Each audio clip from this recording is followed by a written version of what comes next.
Hello and welcome to the Infernal Gaming Podcast.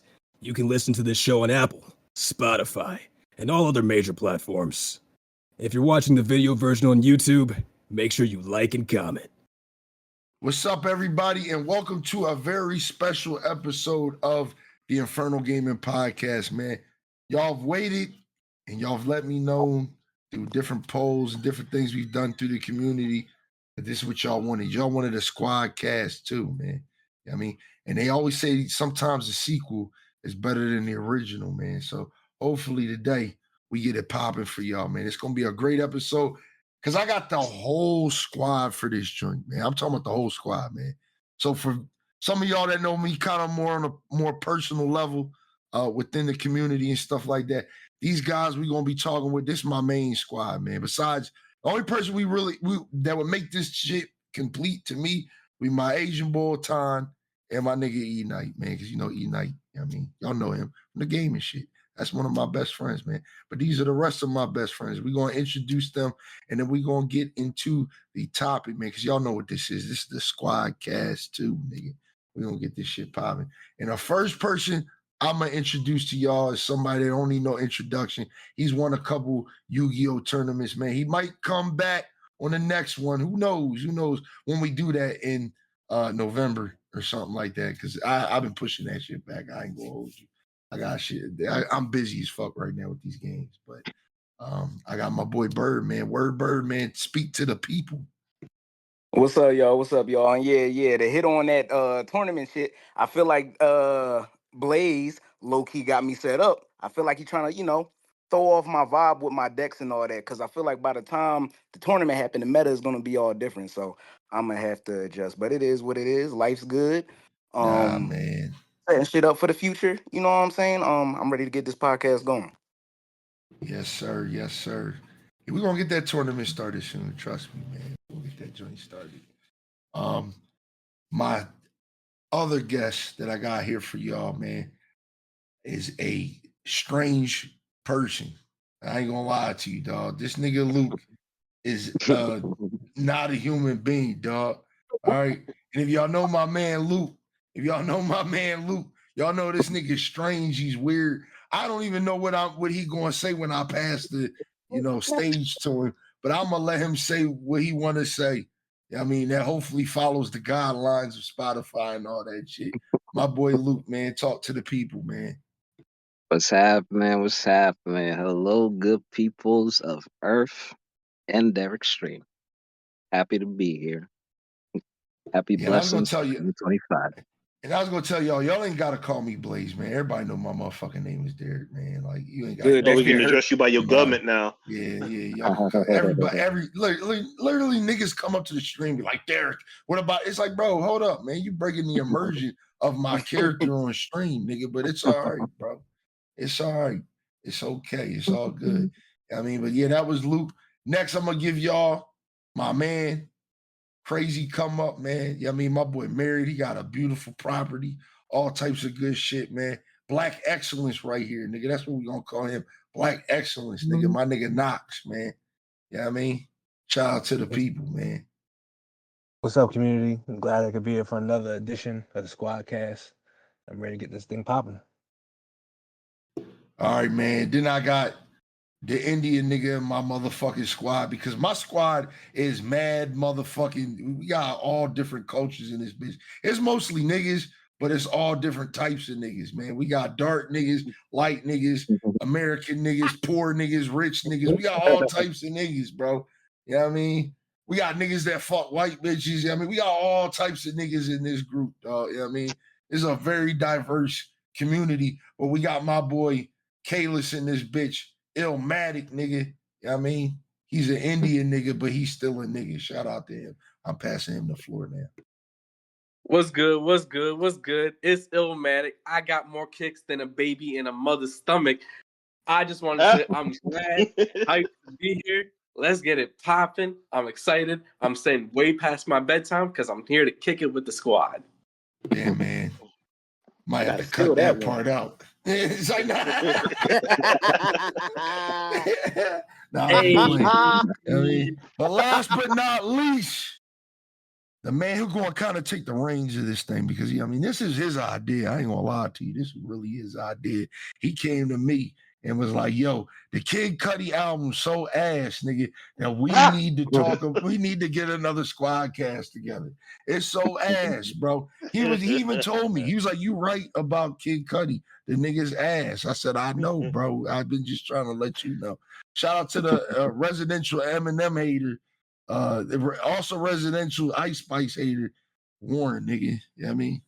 I'm mad. Like there's a running theme of my guest appearances on this podcast of you starting narratives about me that culminated in me becoming an actual Vince Staples fan, to be honest. But I kind of low key. That's his man's, bro. That was low his key. I man's. gotta shout you out for that and whatnot.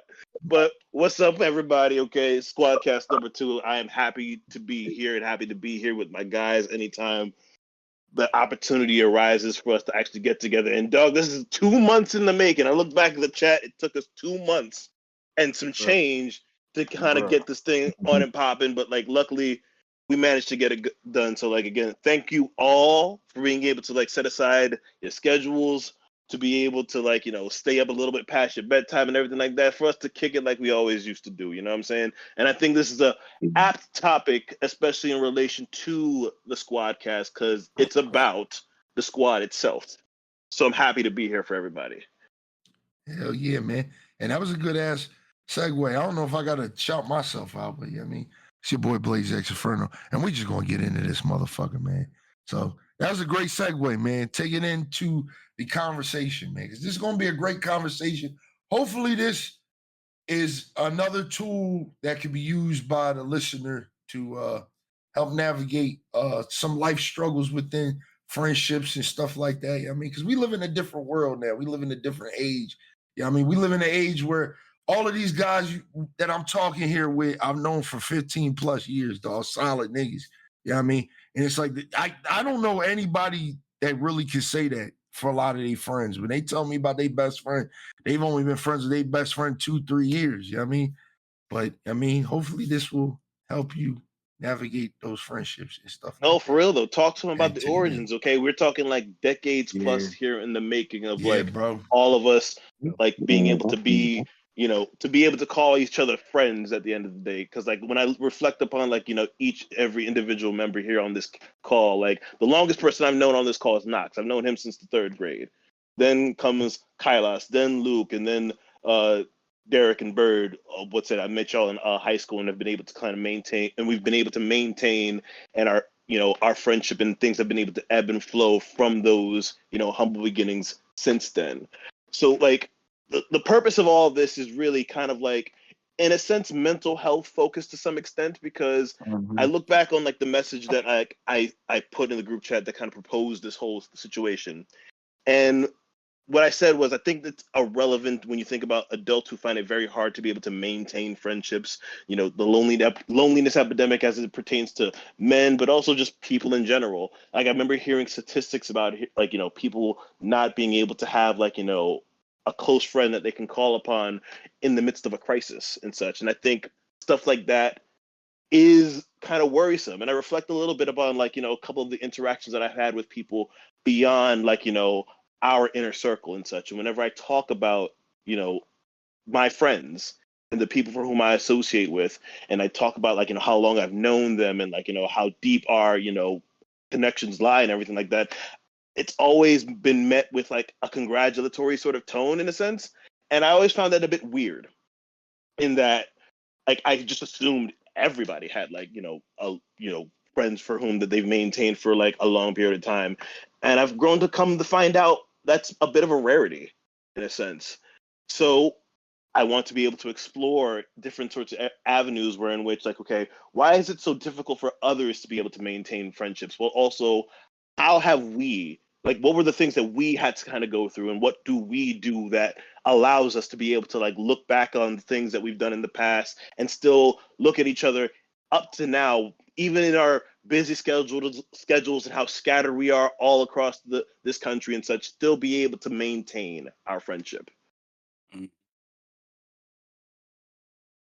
Anybody want to take the floor on that?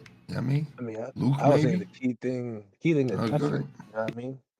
Like, everybody here puts in that effort to stay connected, to keep in touch. And something special about this friend group is, you can go weeks, months, or whatever without talking. And then when you connect, it's like, nothing's ever changed.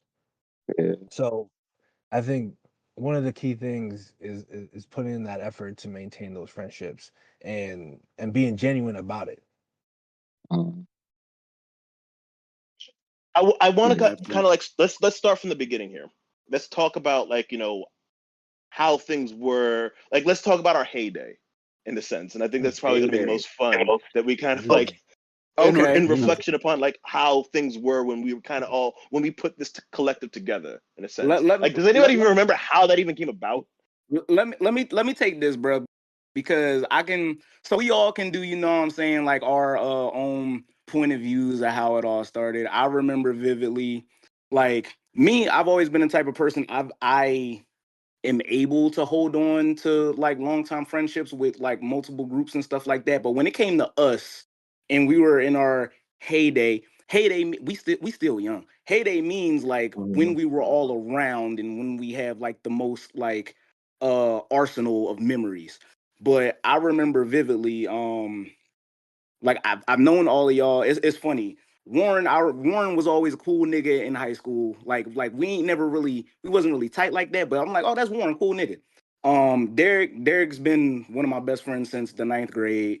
Kailas, we hit it off in gym class in 10th grade.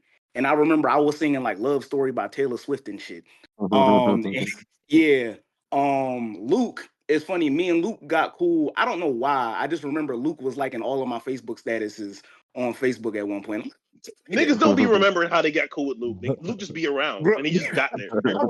I remember it, bro. And then Knox, I've always known Knox. Like, I've always seen him and stuff like that. When I got cool with Time, I saw Knox. I'm like, all right, that's Knox. We ain't never have a chance to really talk until, like, I got around all of y'all. But I know that it all came together. And, of course, Time, like, I've known Time as long as I've known Derek. So I remember I had just got into it with my mom. And me and Luke, we, like, started, like, hanging out and stuff like that. And I had hit him up. And I was kicked out. And Warren, you were hanging out with Luke, and y'all niggas scooped me up. And like, Warren, you heard my story, and I could see the look on your face. You like, God damn, that's fucked up. You was like, nigga, you want some food? And I was just like, see, this the different type of shit. Because even my friend group from before, it's nothing against them because I'm still tight with them to this day, and I love them. But at where I was at that point, I felt myself kind of growing in a different direction. Not to say I'm not still interested in the same things I was or whatever. It's just like I was at a certain point where I knew I wanted different sort of perspectives. So being around y'all, like we started hanging out in Warren's basement. I remember Derek and Warren low-key had a beef over Derek's ex. And out like it got to a point where I'm like, y'all niggas need to talk. I'm like, y'all niggas need to talk. And then like I remember like Derek said to Warren, yo, we need to talk. And then y'all squashed it and all of that. And it was like a big bromance in there. Kailas had a big bromance with Luke. Yeah, I had to like, put hands on that nigga, dog. That shit was crazy. That was I the felt real narrative. bad about that shit. Yo, I really had to put hands on that nigga, and that shit broke my heart, bro. Real shit, dog. I bodied him and everything. I'm hitting him in his stomach like wang, bang, bang. That nigga fell down on his knees like, Derek, it's me. Stop. I said, all right, man. I'm gonna hit you one time in your fucking face. Yo, and then that's how we squashed it, bro. That's how we squashed it, bro. You know what I mean? I said, don't you ever try to fuck my bitch again, man. You know what I mean? Dog, I didn't even fuck her though, to be honest. I'm mad you didn't, dog. Like that shit makes me mad to this day, dog. I say that shit all the time. I'm like, it's like, damn, dog. Like you should have fucked, man. You should have fucked, man. Kind of glad I didn't, but I'm good. Man, see, shout out to Shorty, man. Shout out Shorty. Aren't you still cool with her too? Yeah, man. She live like right around the corner from my parents. Now she see my family all the time. Does she listen to this? Nigga, I don't know, and I kind of don't care, dog. I mean, if you do, hello, welcome to the podcast, man. You know what I mean? Me and this nigga still cool. Ha.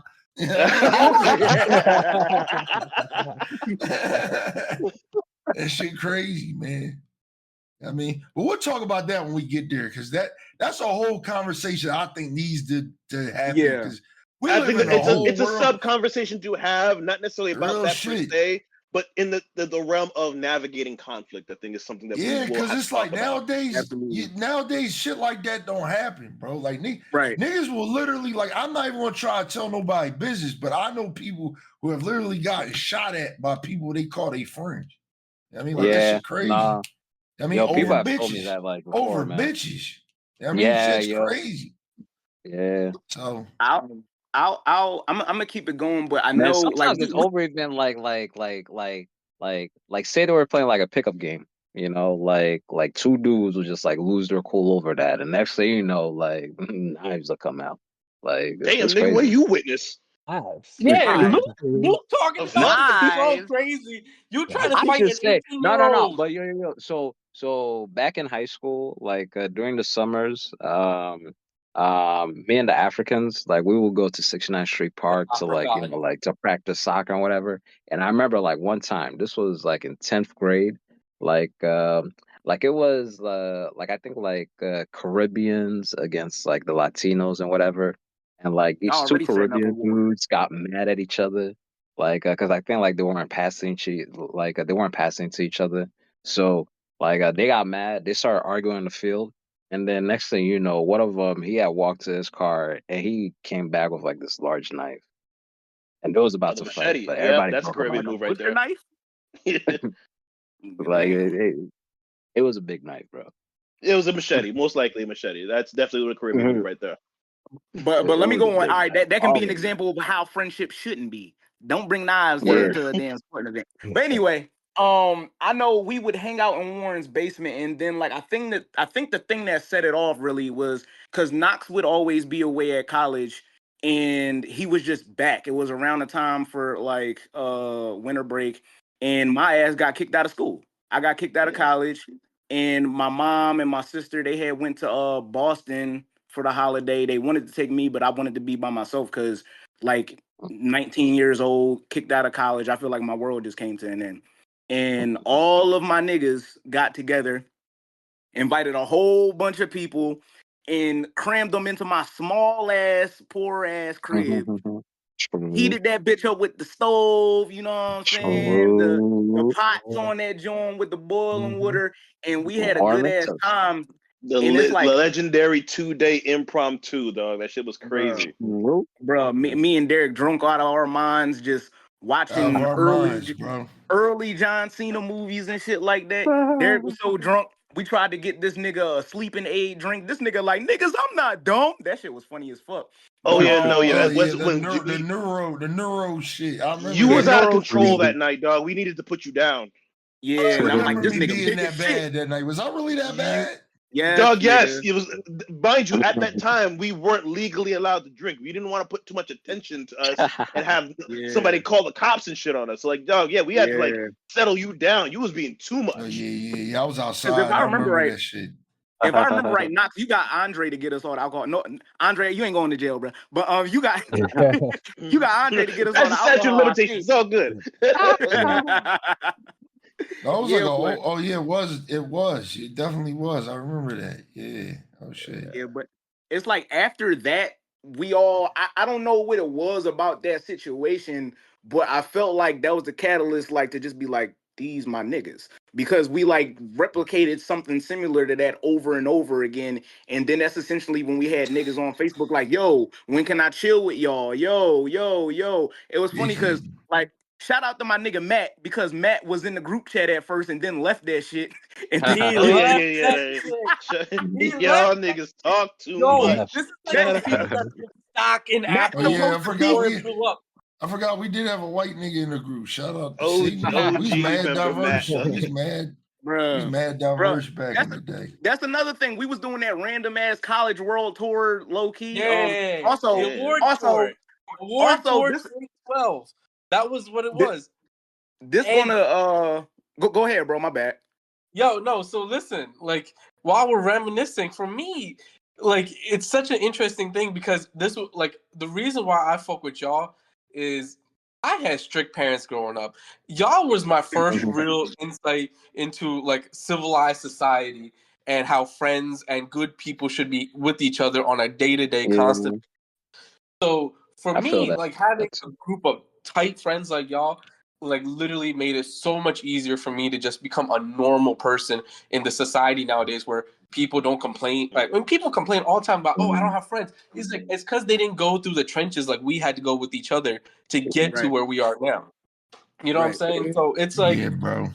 Like, and these kind of things were picking Bird up. Yo, I remember this is how Bird kind of manifested into our like day-to-day lives. Because me and Bird been tight since gym class, like he said.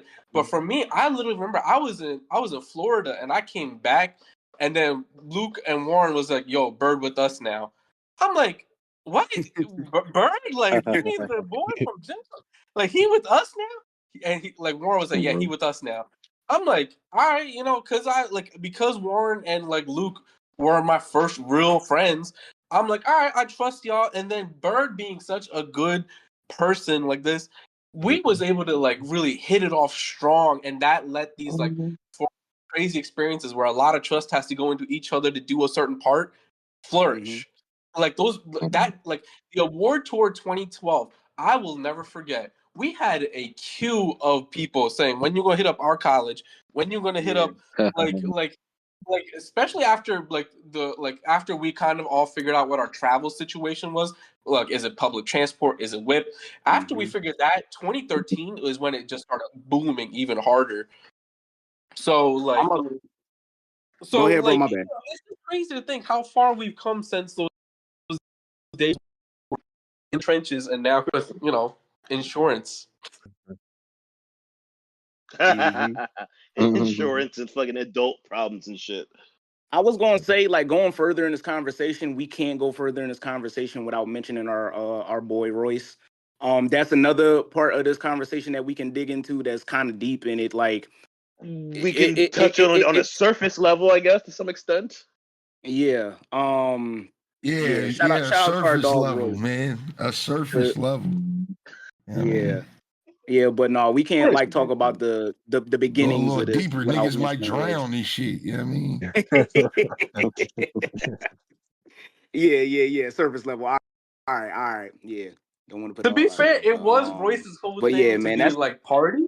Oh, your grandma died. Party up in your crib. Yes. Yeah, and bro, the reason why I had to was because if it wasn't for Royce, we would all had no reason to be up there at Westchester when we got up there. Real shit. Westchester would never happen if it wasn't for that nigga, bro. Yeah. Shit, I wouldn't have been in a 4-year relationship if it wasn't for that nigga. Shit, real shit, bro. Real domino effect shit right there, man. Yeah. Because if I remember right, Warren, you were at Temple. Luke was at Immaculata. Kailas, I believe you was at Delaware County Community College, right? Because I know Luke was there too. Yeah. And they was just kicking my ass out the military, nigga. This shit was ass. No, like this shit was ass. But yeah, man. We all had our transgressions. But that's basically the inception of us. And with that, like we also, we had like subgroups. We would have people. It was almost like a TV show where you got like that special guest. You know what I'm saying? Like, yo, like come on with the niggas and all that. All right, get out. All right. Come back in 2 weeks. What's it? Remember the times we brought Preston with us? We walked like Red Lobster and shit. So out of pocket Warren days, gonna get banned and never allowed back. Yeah. He literally said he's never hanging with us again because of you, Warren. So just so y'all know, this dude Warren had no filter whatsoever. We're sitting in Red Lobster eating Red Lobster food. I got the pasta with the crab meat in it, shit like that. I don't know what any other nigga had. I know that pasta was popping though. But we had this dude with us, dude named Preston. First and last time I ever hung out with this nigga.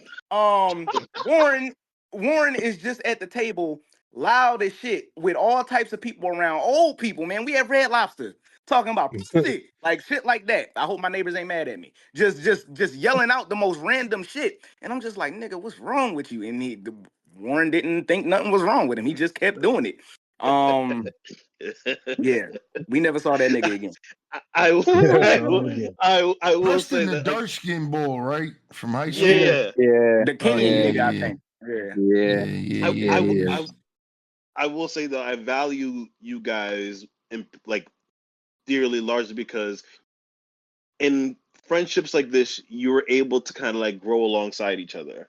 And I always credit you guys for not just like, being there for me, but also being present during those moments of growth. And I think this can kind of like dovetail into like one of like the sub sorts of conversations that we can have about like friendship in ways, because one thing that you guys always did for me in those particular times when I was in my wild days of my 20s, I have changed considerably and calmed down quite a lot. But in that particular time, though, like you guys would hold me accountable for certain things that, like, there were instances where, like, yeah, things were funny, but also there were instances where you're like, okay, that's not cool. You kind of have to be more considerate of certain types of things. And me, I know at the time, being hard headed as I was, but always being, reluctant to any sort of like, criticism or, being able to be told, like, that what I'm doing is wrong or anything like that. And I will say this, that like you in particular, Bird, that like I will always say to people, it's like, I value my relationship with you because though there will be times where I may not agree with the things that you may say or anything like that, I have the utmost respect for you having, the principle to be honest with the people that you care about. And it's coming and understanding that whether or not you agree with it or not, you understand the place and where it's coming from. And I think that a lot of people aren't necessarily used to being like, confronted in that sort of manner where it's like everything has to be an outright endorsement of everything that you're doing, and if it's not that, then it's seen as like an affront. It's seen as like, you're challenging me in my position, and it comes from a place of hate and not wanting and not liking me, when it's like, no, it's always been from a place of love. It's always from a place of like wanting to see you do better, right or wrong. Whether you're right or wrong in the situation, I gotta respect that you again are somebody that will hold your friends accountable and not just be a yes man to things. And I think that's oftentimes in a lot of like quote unquote modern friendships is what people often are looking for. Yeah, absolutely. I don't know what it is. It's just funny that I ended up transitioning into the military, whereas like one of our core values in the Air Force is integrity first, and like I never really like if you bro, I'm from Chester, PA. All right, y'all ask me growing up what integrity mean. I'm like, pull up the dictionary. You know what I'm saying? But it's just funny Because because this there's nigga something can't that's read. hey, don't ask me to That's speak how in I front of met people. him. So That's how I don't. met him because he couldn't Oh my. read, nigga. I literally met Bird because he couldn't read, nigga. You know what I mean? Who knows where he would have been at if he could read, nigga? You know what I mean? But Well, I can't read. Me, Putting yeah, illiteracy on his jacket, dog. It's wild. me Get and out. Derek, well, we met in Yu-Gi-Oh card club, but after that, our first class together was achievement level reading. Okay, yes, a nigga came from Chester, PA, I didn't need to be struggling. there. I just didn't care. I didn't care. But Man, he we needed to all be there. had good growth. He needed that. Bird needed Nah, that. nah, nah, I ain't nah, need nah. that, but he needed that. Oh shit. Nah, don't let this nigga try to put me down like that, nigga. I was in the class with you, okay? All right, nah, dog. But damn, y'all made me miss my train of thought. Um, yeah. Oh, integrity. Yeah, I don't know. It's just something within me that, like, if something's wrong, I and all of you guys know this. I try my damnedest to be as unbiased as possible. Not necessarily saying that I always am unbiased, but I try to be that way so I always understand different point of views. Because I feel like the problem with the world is a ton of misunderstanding and just a lot of people not being able to live with people feeling different ways about things. I want to be able to understand that. So even if I don't agree, I understand it so I'm not upset. People naturally get upset when they disagree with folk, and I just don't want to be that way. When it comes to you guys, and I consider you all like, I'm gonna be real, I'm not the closest with my family. So for real, I consider you guys like the closest people in my life. So with I that, feel that and 100%. Exactly. And even with like friends that I've made afterwards, like Air Force friends that are just as close as you guys now, like I cannot not be honest with them because I know what they're capable of as people. So with that, I feel like the only way you can Yeah, really get I that feel is to be honest. Is to be honest. And I'm like that with all, because we not perfect. None of us here is perfect at all. We all got Oh, our faults mm, and all that. It's just a matter of knowing the caliber of person that we are, like, and with the love that we have to like really feel that people can correct those issues that may impact others. That's the biggest yeah. thing, you know what I'm saying? I don't ever That want was none of very us to well have to said. be starving. Say that again, bro. That was very well said. What you just said. Yeah, man, because it's true. I don't ever want none of us to be hungry. I don't ever want none of us. I want all of us to thrive in our own, like areas of life. And to be honest, we really have. We've all had our hurdles and stuff like that, but we never like, stayed down for too long. Like we always made a mhm. way and we always supported each other. And I feel like a lot of that is just because we know that we can be honest with each other. And even if we argue or whatever, still love each other at the end of the day. So And that's the most important thing. I'm glad that you say that because a lot of people often say that stuff, but it's like, what do they mean when they say that? And how do Hmm. we put those things into action? And I think when Hmm. people are reflective on like, their friends and like, the people that they want into their life, you kind of have to have those sorts of like internal discussions, not only with yourself, but with your friends. What does it mean to be supportive? I want, people to be able to walk away from listening to this episode and say to themselves, okay, let me reflect and evaluate not just the friends that whom I consider, close to me right now, but like what does an ideal, you know, close knit friendship group looks like to me Hmm. at the end, and especially as an adult, because we've transitioned from like the days when we were younger, where we were able to do all these sorts of things, but now we're kind of in like a different space, and I know for me that was always an adjustment period, especially like around I would say like maybe 2020 or say, but maybe even before then, because like at once we kind of like graduated college and like left and kind of went about into like different sorts of directions, it's Transition. kind of hard to be able to like maintain, and on top of that just adjust to the different changes that are constantly happening into life. People are getting into relationships, what's Yeah. it, moving to different locations. Now we're still dealing with transitions because one of us on this call is a father. What's it, one of us on this call is married. It's these sorts of life change that bring about different responsibilities that will pull you away momentarily Yeah. from like the or your level of comfort of what you assume to be, this is what it means to be friends with me at this current juncture in time. Like how would you, I guess, Knox, I wanted to hear Yeah. from you in given you were probably the first to kind of be able to experience the profound life changes when it came to like living situations, because you've always lived the farthest away from us. How Right. has it been for you to be able to kind of like, and on top of that, you were the first one of us to get married, and like now you're living out there in Delaware with your beautiful wife and your beautiful home and everything that's great.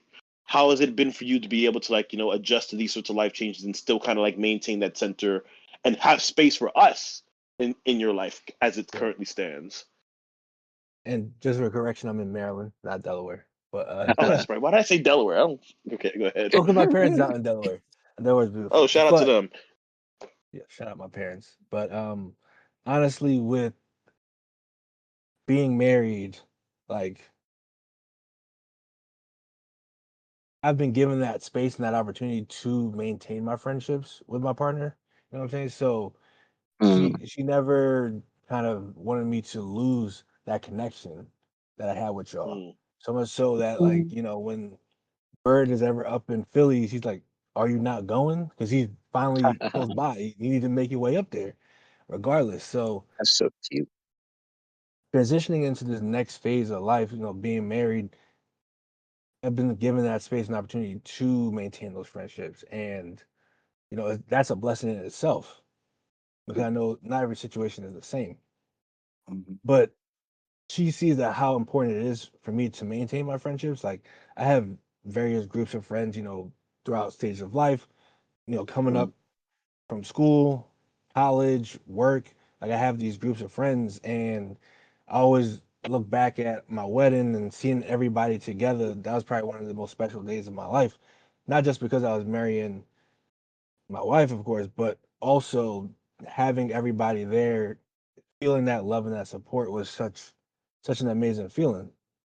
So I'm grateful and I'm blessed that I'm able to continue this friendship. And I mean, even now being able to do the squad cast this late at night, and she's just like, oh, go do your thing, you know.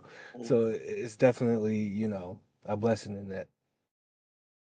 How has it been for you though? Like over the years, you being the furthest away from us and everything like that. Like, has that distance, in a sense, taken a toll on like how you viewed your place in this friendship? I would say, I mean, at times, just because there's certain things that you miss out on, like some of the inside jokes.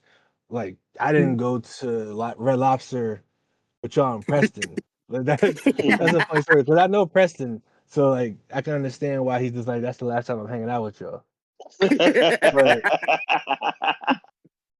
But one thing about it is, shout out to social media that you're still able to stay connected to people. Like we had our various group chats, we'll check in with each other. And I remember there are times that like, I'd probably be MIA for months and I'll just pop in and say a little something and then, No, get back in touch with you. no. We're not gonna gloss over this fact, okay? So like, shout out to What's your wife right now, but like, we're talking about you when Yeah. you were in college now. What was the word that we had to say in order to get Knox to say something in the group chat? Oh, come on, white women. Exactly. Where are the white women at? Where the white women at, man? That was like a Nah, fucking yeah. dog whistle for this nigga, dog. Right. He be like, "Arr!" But yeah, so it definitely at times was tough because like you said, not being close to y'all, you miss out on some of those things where you can meet in person and everything like that. But anytime there was any chance I could come home, we was right back into it. And yeah, there are times where I felt like, if there's rankings in the friend group, I'm at the bottom of the totem pole because I'm just not there, and that can be tough. But you guys never made me feel that way. That was all internal for me because I'm just like, okay, I'm missing all these inside jokes. I'm missing all of the memories that you guys are making. But anytime we're gonna get together, anytime I'm there, we're gonna make our own too. So like, I never felt ostracized or left the group or kicked out or anything like that. So there were some tough times trying to stay connected, but you guys never made me feel out of the group, and I always appreciate y'all for that. That's Yeah, a real bro. vulnerable moment right there, my guy. I wanna speak and say, Knox, and it's part of because even though we were all young, we understand why you weren't around. You know what I'm saying? Very intelligent nigga, man. You out there, I won't say that. building Yeah, something for like you yourself. ever see this nigga parlay slip, dog? What you talking about? Intelligent nigga, all right? That's funny Not as the hell. My parlays. man got problems. I'm betting on the But women's no, basketball, man, international. Yo, what's it? Before you head out, Knox, you got to give these niggas your parlay picks too, for real.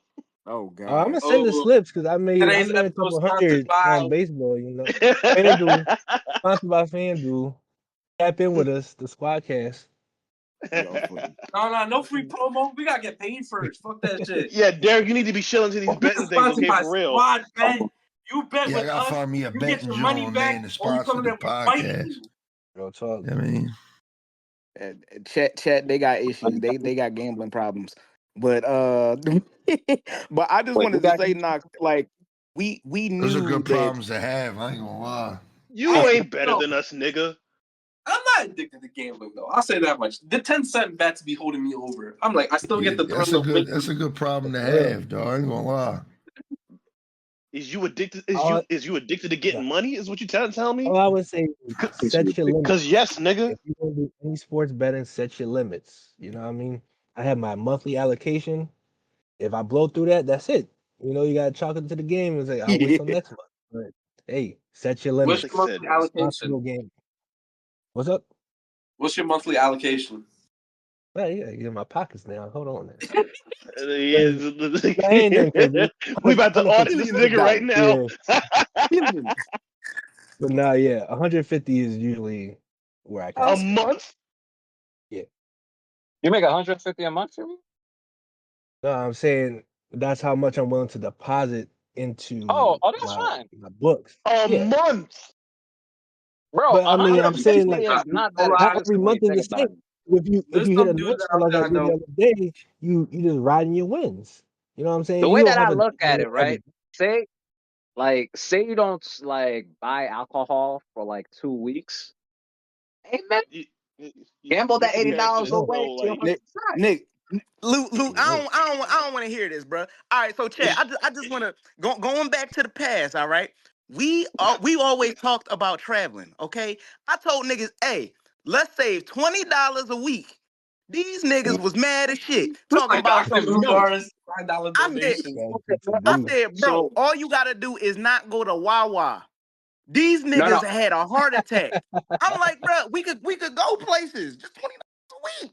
mind you, Nah. you said it at a look, time when niggas didn't have like a consistent income. All right, yeah, maybe yeah. At least now, like and with even me, then, That is yeah, I true. was holding down multiple jobs, but bro, most of my money was going to school, was trying to keep up my Crown Vics and whatever. Like, I lead. Crown Vic. All Nigga, that say Crown what money it Vic, on really huh? Crown was. Vic. Say what it really was. Weed. nah, Nah, bro, we you didn't know, come into this life like weed until later expenses, though. alcohol guys, expenses, bro. guys, Like, guys, we can no, have the group intervention afterwards, okay? About funny, the funny. weed addictions and the gambling issues and all that kind of stuff, okay? Let's Yeah. rein it back in. Yeah. Let's get nigga, it's Yeah. your fault for bringing up the damn parlays. But anyway, I was You gonna know what? My say, bad, okay? I I was gonna say, Knox. It's funny that you felt that way about like getting left out and stuff. Cause low key, when you came back, I low key felt like we was missing out on your life, dog. That's what I was Yeah, focused on. Oh yeah. Not necessarily Yeah. because you always knew you could like come back and fit in like you never left. You know what I'm saying? Mhm. When you were out there, like for instance, when like your birthday party at your new house and stuff like that, when we met your friends, I'm just like, damn, you missed out on a lot. You know what I'm saying? Yeah. Like, so it Yeah. it, it was not it that was kind of real, bro. like that too, man. So we just loved you. And like I said, you being gone, we just knew you were on your way to success. So that was the Yeah, most important thing. And then I That. mean, when you were done, everything was still seamless, you know? So Mm-hmm. that's how it is. I And will we overall never also gone. like changed, man. I Yeah. do also want to like hear your perspective as well, Bert, given that like you've been away for a while through Mhm. your military service and such. So like how has that necessarily been taking a toll on you necessarily? Being away from y'all when I first left, like when I went to basic training, it's funny, like I was just like, I want to get back to my niggas. You know, like I was getting letters and stuff like that. Derek sending me goofy pictures and stuff like that. All my friends in my flight, they all laughing too, because we didn't really have much there.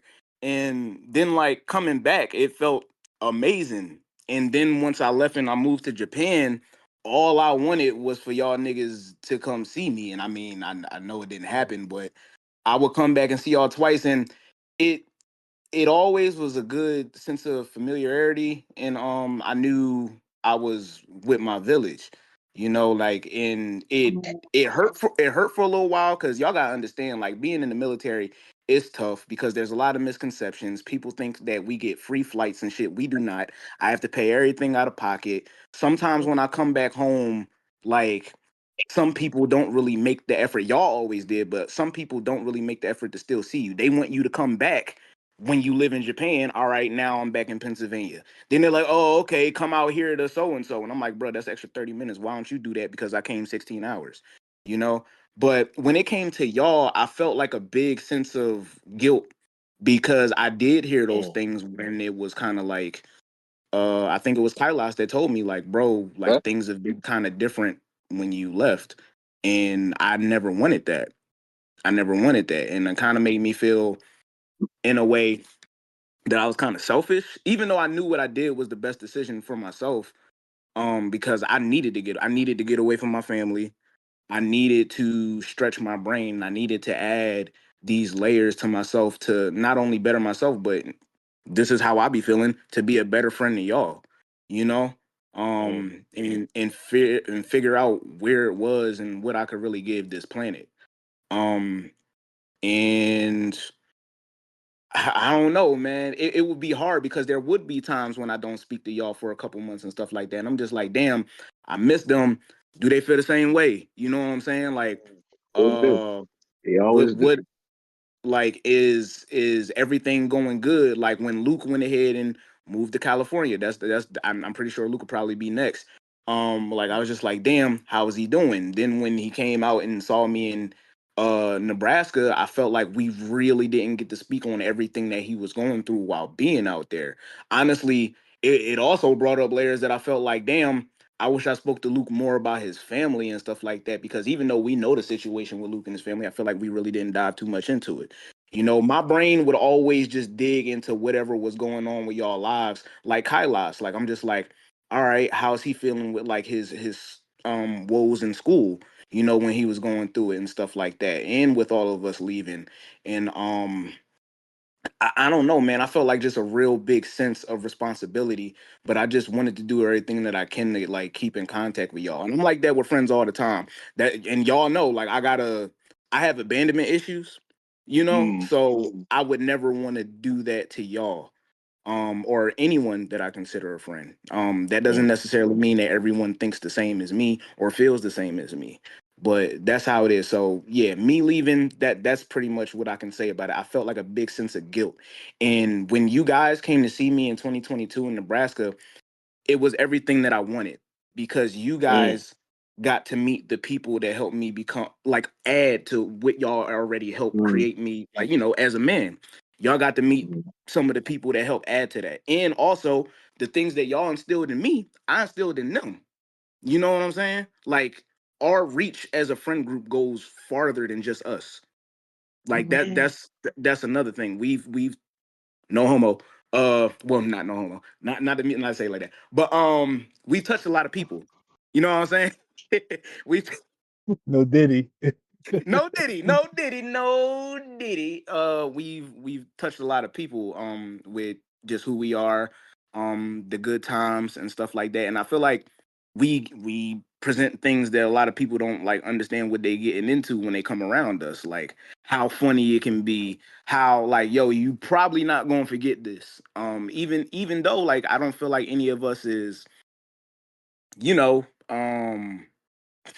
I don't think any of us are like celebrity superstars or anything like that, but when it comes to like creating memories and like meaningful ones, and you know, trying to find some little bit of something that somebody can hold on to, we do that. So yeah, that's kind of what I felt like responsible for when I left. I felt it was a big sense of guilt. So yeah.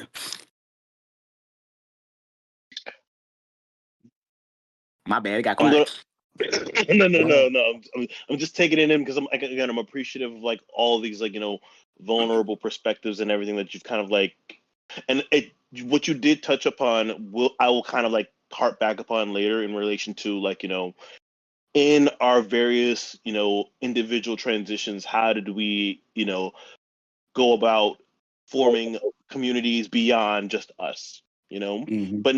But before I do that, I do want to touch upon like, you know, like you said, I want to talk to other members within our collective here.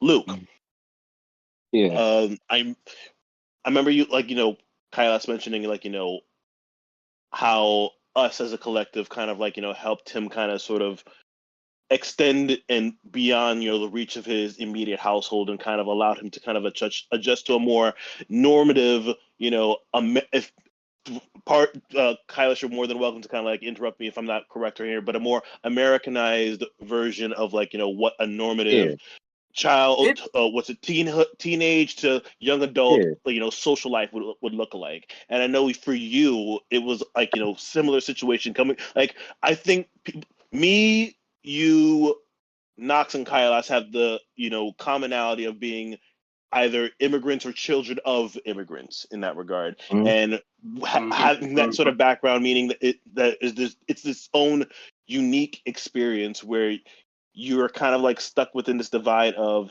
you know, what's your social environment versus what your parents are expecting of you. And I know that was always such a difficult thing for you to sort of adapt to. What have things like, you know, within this collective have like, you know, you've been able to learn as you've kind of like been with us? I'm sorry, say that last part again. What were some of the things that you've been able to learn in like the years in which you've been kind of like been around us? Like how would you say you've kind of grown in that regard?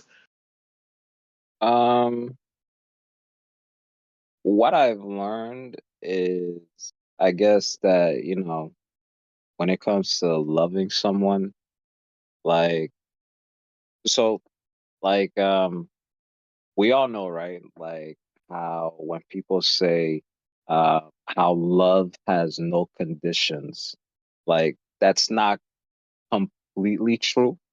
Because like, yeah, like, when you love someone, we don't want to add, control. We don't want to make it seem like that they don't have their own voice or say in the relationship. But like, we also want them to be able to, like, treat themselves with respect and integrity, you know like, um like like when you're, um when you love someone, you know, it's good to be able to expect things from them. Um, like, so, uh, uh, uh, um, I'm sorry, I'm getting things mixed up. Um, Take your time, bro. what I'm trying, yeah. So what I'm trying to say, right?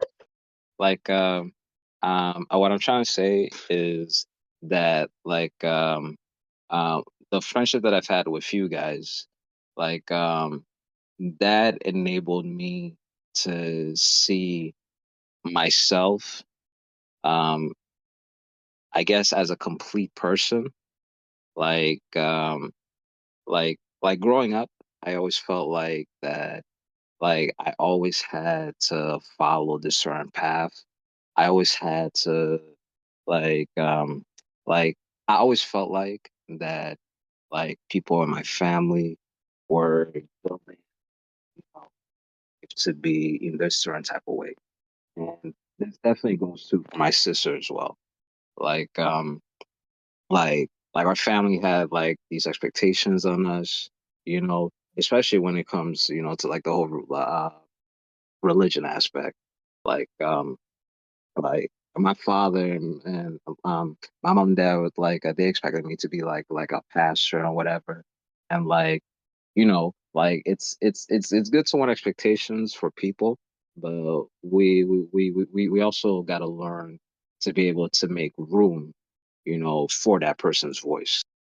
And Mm, um um and like, that's what I found with you guys, because, mm. like, like I haven't always been perfect, like, I've always had, like some crazy ideas here and there, but We had a like whole the way page that, dedicated to fucking crazy ideas, nigga. um, Okay.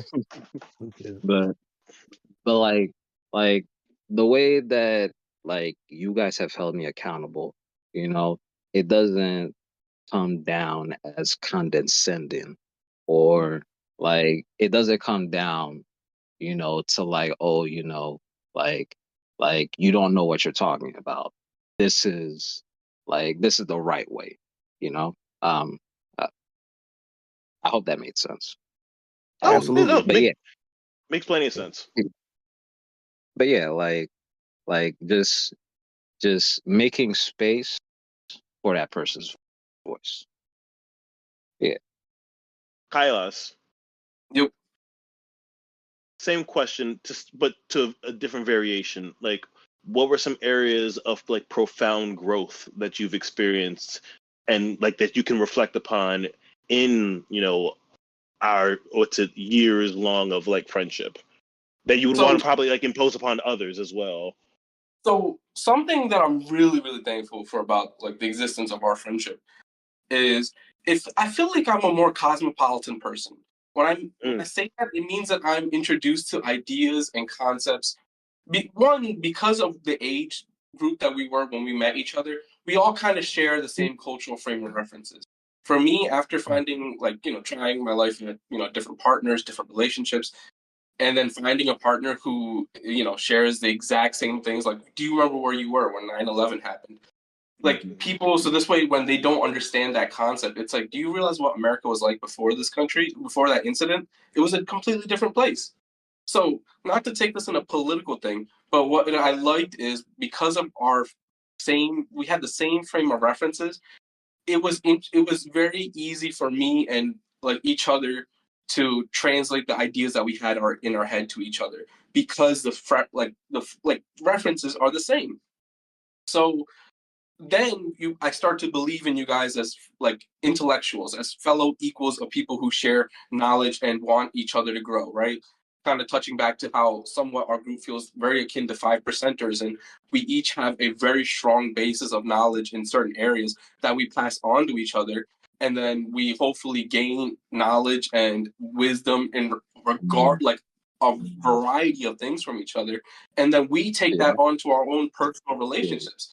Something I really enjoy about our group is, especially if there's a disagreement on the board, I love it when like we're able to express those ideas without it becoming like, oh fuck you, man, no fuck you. We're really just we're trying to figure out where our frame of references are coming from. So something like that feels so comforting for me personally, because it's like ultimately we all want to win. Mm-hmm.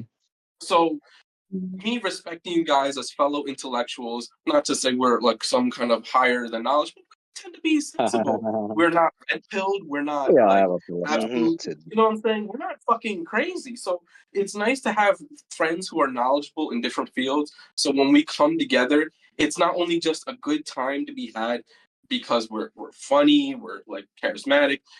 We're also gaining a lot of knowledge from the conversation we've had that like is like the masala of life. You know, it gives it its spice. So you had to get the little Indian piece in the masala of life is wild. Masala of life. I heard that part. Wow, that's the first time I've heard something like that. Like, nigga, now I'm hungry, dog. It's like, but that's what I'm saying. We all come from different identities and groups, and like Derek was saying earlier, we're very diverse, and diversity breeds a certain level of thinking, or it gives you a certain level of thinking in regards to how problem solving in the real world works. And because we were around each other early, when real world shit happened, we knew how to deal with. Some people, they would have to get to college to have new ideas introduced to them for the first time. We didn't have that. So we didn't have to go through the baby stages of, well, I come from here. We all come from the like byproduct of British imperialism. All of us, every single, or European imperialism, every single one of us here is a direct byproduct of that. So we don't have to sit here and have those conversations where, you know, my family, we just gained it. No one cares about when, like, what are we doing now with it? It's next level thinking that each of us bring. So that's something I really fuck with the group about. You've touched on a couple things that like I will dovetail into like a little bit later as well, but I will also say as well, and I think you kind of mentioned it a little bit. Well, not necessarily mentioned it, but made me think that like as far as how we present, like we're all men in this group, and how we've kind of grown to be like, you know, present a certain kind of like masculinity amongst ourselves. Like I find it refreshing to know that like, you know, there's a comfortability within us, like that we are still kind of like quite masculine, not I wouldn't say traditionally, but quite masculine presenting, but also at the same time leaving room for variations and being able to express things like emotions and sensitivities and things of that nature. I want to friend. Like I feel no type of way about sharing things that like feel like hurting me deeply in my soul, and it doesn't matter which of the group I'm saying it to, because I know ultimately we share a connection emotionally that we want each other to be happy and succeed and grow, you know? Oh yeah, with each and every single one of you guys, like there's been a tacit permission to be vulnerable, to be able to express that, and then there's a comfortability amongst all of us to be able to share that with each other as well. And there's never been a sense where I've felt shame in being able to express vulnerability around you guys. 100%. I think I can say, and I really didn't think about it until now. I think I've seen all of us cry, like in person. Yeah. All of us. And not for and like that's some rare, bro. dumb shit. Like that's real. Yeah, like most men our age, like the only people that they see cry are probably like their parents, siblings, and like maybe like their girl. but like they're Yeah. guy friends, even if they're like sad or whatever, and Yeah. like I'm not trying to say that there aren't like some feely guys out there, but just because of how like the culture that we're brought up in, a lot of dudes, even if they want to like cry, they're gonna try to like mask it. So Mm. yeah. Mm-hmm. Yeah, we've never had to do that. I never once felt like I had to just be the hardest nigga in the room. You know what I'm saying? Word. Because that's not the That, goal when we get together. bro, You know that what I'm shit is saying? so taxing. It's so taxing. Like Yes, trying to be and that, Speak on that shit, nigga. Yeah. that's that another shit, bro. That shit reason is so that taxing. I really appreciate us is not someone fighting to be the alpha. Is all of us just Mhm, appreciating our personalities and letting them naturally mesh. mhm. It's very egalitarian because it Yeah. doesn't matter who it is. Like the connection is real, and ultimately that's what matters. Mm-hmm. Hmm. I like like that you mentioned that there's like there's no competition for anybody to be the alpha in a sense because again that in and of itself That's is so fucking exhausting. weird, bro. Oh, bro, Mm-hmm. and like, and not to cut off or anything, but like being like the alpha, like, and I'm not trying to like play like psychology or anything, but like I'll still see that like when I see like other guys like interact or stuff like that, like Hmm. like one or two guys just gotta like show that like, oh, I'm like the big dog. And like I'm not saying like like it's drawing for like for dudes to play like that. But bro, like there's a lot of guy friendships that still roll around like that, man. Like Yeah. I like don't dudes feel like want you they're to trying to look at get an them like they're idea the big of dog. what their friend group is that like it does not need to exist. They're trying to force themselves into ideas and like of what Mm, their friend group is, and that's why they like a lot of times people have an issue because their projection of what they believe that like they are does not match with the outside world. So yeah, when people get into groups, they feel like, oh, I don't get a chance to be this, so I have to act a certain kind of way. That kind of yeah. stuff is rooted in like your insecurities that have to be addressed, and just go to therapy. That would go a long Mhm, way for a lot of gentlemen. Hylas, I like the mhm, word that yeah, you used was egalitarian because it makes me reflect on like, yeah, this is a space that isn't hierarchical. Like there isn't yeah, like a chain of command or a person that you need to refer to or anything like that. Like we all have our own individual strengths that what we bring and we celebrate those individual strengths. The quickest things that come mm, to my mind are like I appreciate Bird for his realness and his honesty and low key yeah, honestly Luke, especially around that time during like transitioning out of high school and everything like that, and like there was always that like whenever you see somebody that you've known and you're just like I want to we should hang out sometime, and Mm-hmm. it's always like this like common thing that you say but you don't really mean because you will never actually reach out to that person. Yeah, Luke is the friend that will Yes. actually reach out to you and be like, "Yo, let's hang out." like, Yes. real and, shit, Yes. bro. Right. and I honestly, want to like see you like the fuck. a lot of things happened off the back of Luke just being like, "Yo, for real, let's hang out." Like, Yeah, Mm-hmm. let's go out to eat, man. Let's go to the park and kick a ball. Shit, let's I do think we something. all have a story here where Luke hit you up independently and be like, "Yo, random ex friend is here. Come with me. I'm picking you up." Real fact, shit. Real facts. shit. Mm. We gonna do something. Yeah. Before that, I just knew Lucas the freak nigga from the prom. That's all I knew. Yo, Luke never did that with me, bro. He never hit me up and was just like, yo, I got this nigga that you ain't seen in like 200 Man, years. Derek. Okay, Uh-oh. recently I haven't hit Derek up like that, just because of like my whole car situation. But Derek, man, I've hit you up every now and then. Stop goofing. I hit up Derek, but Derek be Bro, like, I always feel like he only can hit me up when it's time to turn up. Like this shit crazy, bro. "Bro, you got a kid now. You It's a hard litty to turn boy, up man. like bro, be like, yo, I got this bottle. I'm like, all right, nigga, like, cool. Yeah. Derek. Now, last person that I don't think I forgot about you in all this. You're now in a different position in life now, A Yeah, and papa. man. yeah, you're the father of the group as out of all of us and such. So again, congratulations on your beautiful daughter and your beautiful family and everything. But how has that in the early stages of things, because things are still relatively new speaking, because the child's not even one yet. But Yeah. you know, how has that sort of like changed your perspective on like, you know, how you're able to kind of like maintain friendships and, how has that sort of like changed your outlook on things? I feel like when you, it's kind of crazy because it's like a wildly layered question for me, at least. You know what I mean? Because it's just like, brother. It's a lot, bro. Like when you become a parent, like I ain't gonna lie, man. Like being a parent, one of the easiest things I ever did, because I feel like, oh shit, like low key, I got a good low ass key kid. though. Like, He's been preparing for this for like chill. decades though. Yeah, my kid chill as shit. Like she was just in the room crying just now. I went in there real quick, fucked with her real fast. I had my headphones on, so I heard everything I was saying. You know what I mean? But I went in there, played around with her real quick, got her to calm down. She in there chilling now. You know what I mean? Like I'm just good like that. I mean, I know what I'm doing, man. You know what I mean? I think this shit just easy, bro. And it's like, I think it's made like friendships and connections like this like more important in that sense.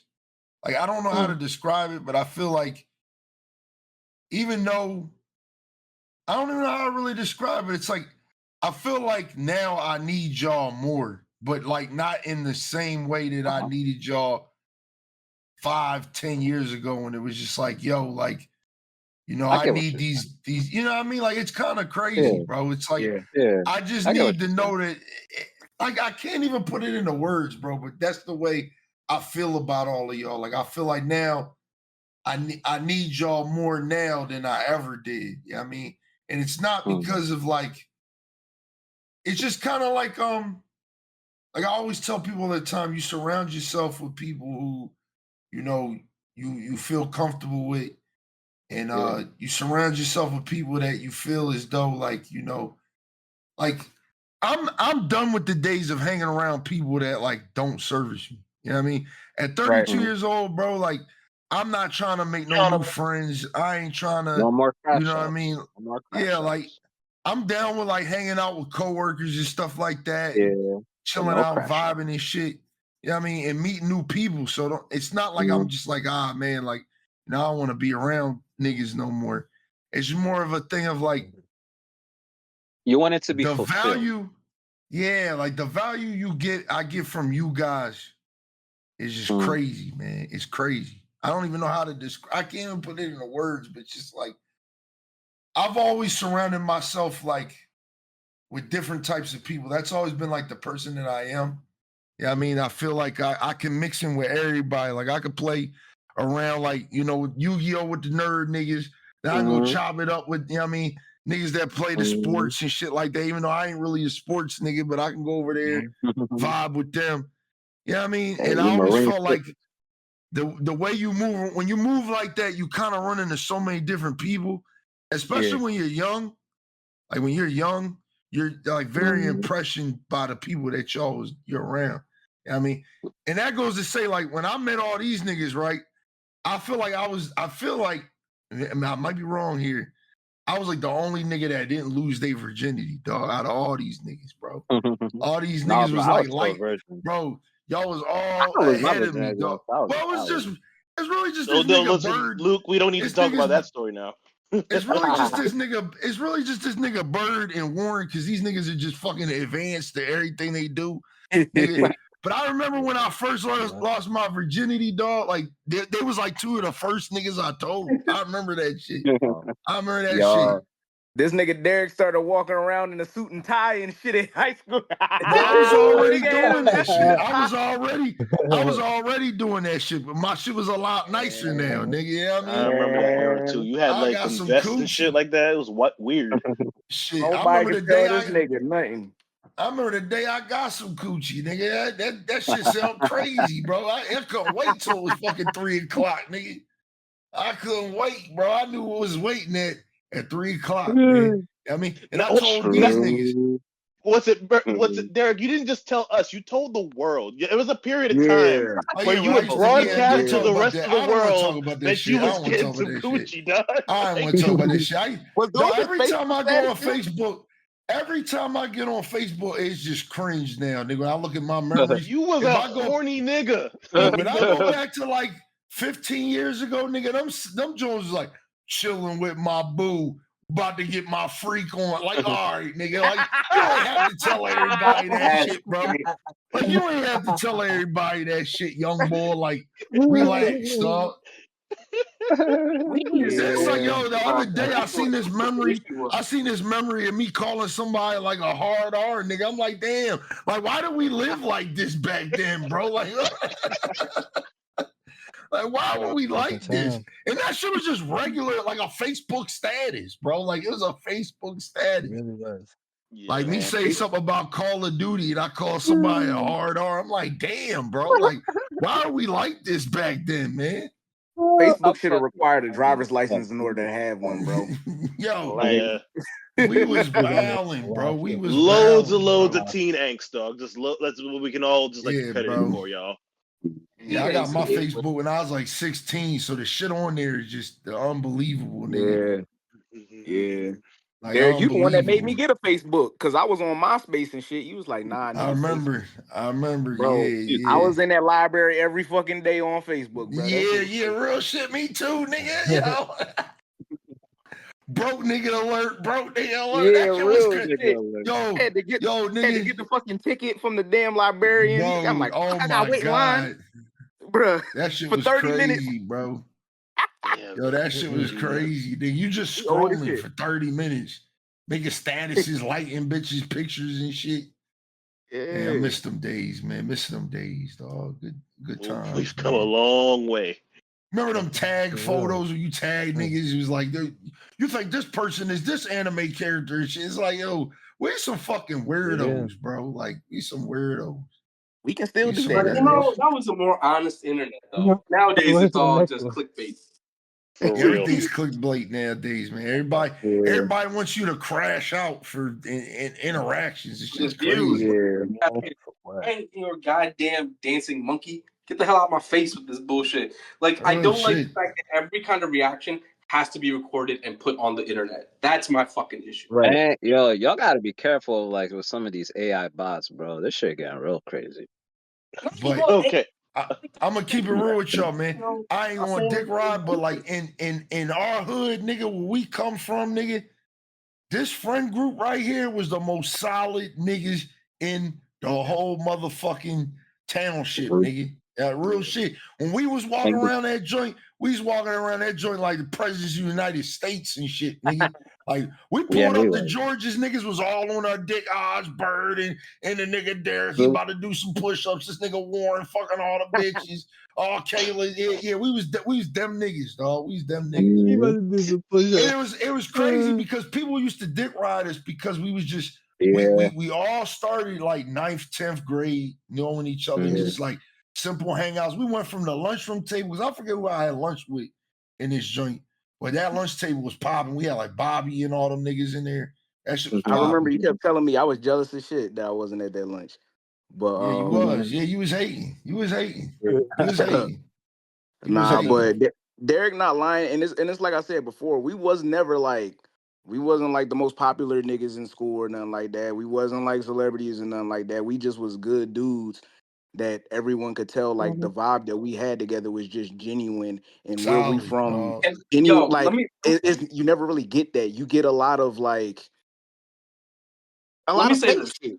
You know what I'm saying? Yeah, real shit, dog. Like, I say that to say, like, my friend group before, like, these niggas, like, every friend group I ever had before these niggas was just like, they was like stepping stone people. Like, the first group I was hanging out with, they was all niggas that was up to no good. We all 13, 14. These niggas trying to steal cigarettes from they fucking dads and shit like that. Like, weird shit. Like, I didn't want to do that shit. Like, I wanted to go hang out and play Yu-Gi-Oh! With niggas and go hang out in the woods and do, you know what I mean, stupid shit. Then when I turned like 17, 18, I was hanging out with all these niggas that didn't have no money. Everybody broke. So we was doing like broke nigga shit, but we was having mad fun doing it. You know what I mean? But then when I met these niggas, it was like we was doing like real adult shit, nigga. We was like 8, I think like we was mostly like 18, 19. And it's like, because we, like, I remember how this group came verbatim. Like, I remember the day, the time, everything. I can show you a picture when this shit happened. Because none of y'all said it yet. Because the day happened, It was the day we graduated high school. It was at Phil house. It's at Phil crib, Oh, was it when dog. we went for that night walk? That's when it started, bro. We was at that nigga Phil. Bro, we was at that nigga Phil crib all day. We was at that nigga Phil crib all day. We was outside. The first time I think. It was me, Bird, Phil, and Warren, and we was outside. I think Bird was there. Maybe Bird was there. I don't know. That nigga Bird was probably not there. Y'all niggas did not invite me. Nah, wait, hold on. Yo, I could have swore Bird was there, but that was like the start of me. Like, shit. I swear, bro. Yeah, damn, dog. Like, yo, listen. I swear, bro. Like, no, yeah, because Luke was there. Luke was there. Yeah, bro, we was out there till like 2 in the morning talking about how like this gonna be the most lit summer ever and all this shit. True. And then that summer was ass. Y'all was the marine fitness niggas. Yeah, that's I think it was like that following summer we came to see you out in like Williamson and shit like that. Yeah. And then that's when that shit all popped off, dog. That's when that shit all popped off. This is how it happened, Derek, because when you and me would go to the gym, so you had your niggas. All right, y'all, so we about to say some corny ass nigga like group names and shit like that. Derek's crew name was Baloney Gang, all right? My group name was DBZ. DBZ. We got all of our niggas together and we was at the gym. Luke and Warren and Kailash, they would be at the gym too, and then we would all was not hang affiliated out to his y'all niggas. We was not a part of no gang. They was Baloney Gang affiliated. No, we was not. No, we was not. Don't put that on my jacket. They used to fucking finger Baloney Gang. No. Warren had his hands all up in the Baloney Gang. That's not. Nah, man. That nigga hand was smelling like baloney. But he was a Baloney Gang bull. He was Baloney Gang bull. Baloney Gang bull. Shameful things happened out of desperation when I was young that I am not proud of. Okay, let's just leave it at that. Man, but that was the catalyst though, bro. That time going to the high school gym, that was the catalyst for everything that happened. That was the catalyst. No. I remember, no. So Derek, if you remember right, we would go down to South Street and shit like that. And it was one day I hit up Luke and Kailash. I was like, yo, y'all trying to come through? Kailash was saying to Warren, like, yo, is we gonna go through? But they had to go to some function, some Indian community function that they was going to, and they couldn't come. But then after that, that's when my mom kicked me out, and that's when Luke and Warren had hit me up. And then I'm like, hey, yo, Derek, come through. And then boom, that's when it all happened. The gym was catalyst. Because if you remember right, we got them goofy ass pictures.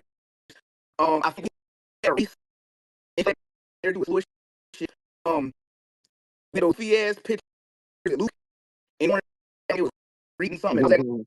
I was listening and some shit, man. We was corny as shit with those photos. But yeah, that was the catalyst, the gym in 2012. I remember because I was getting ready for football. Yep. That was the catalyst. Let's talk about conflict. Ooh. Because I can reflect a bit on, like, again, one thing that kind of makes, my friendship with you guys, and I think our genuine friendship in general stand out from like many others. And this is kind of like a working theory that I've been working with here is we all aren't necessarily conflict avoidant. Now, we mentioned earlier that, like, I would credit this group as, like, I think the thing about this group is I think there's too many alphas here in that, like, there's no, everybody's going to hold tight to their convictions. Everybody is very strong-willed and, like, really, can at times be hard-headed, and it's just like, natural guy-related shit and whatnot. And I think it's because of that, like, it allows us to kind of, in a sense, whenever there's never been an air of passive aggressiveness when it came to, like, addressing things that needed to be addressed. I can vividly think about, like, many an instance throughout all of our, like, through the totality of all of our friendships individually, I've had conflicts and fallings out with each and every one of you guys. But at the end of it all, falling out with Knox. Back in, like, when we were in elementary school, that was years ago. Okay, I don't even know if you remember that. Elementary school beef. I remember. I remember. As soon as you said that, I was like, yeah, I remember. I wasn't fucking with Warren. Yeah. You gotta tell this. Yeah, But anywho, I want to hear that anyway. shit for real.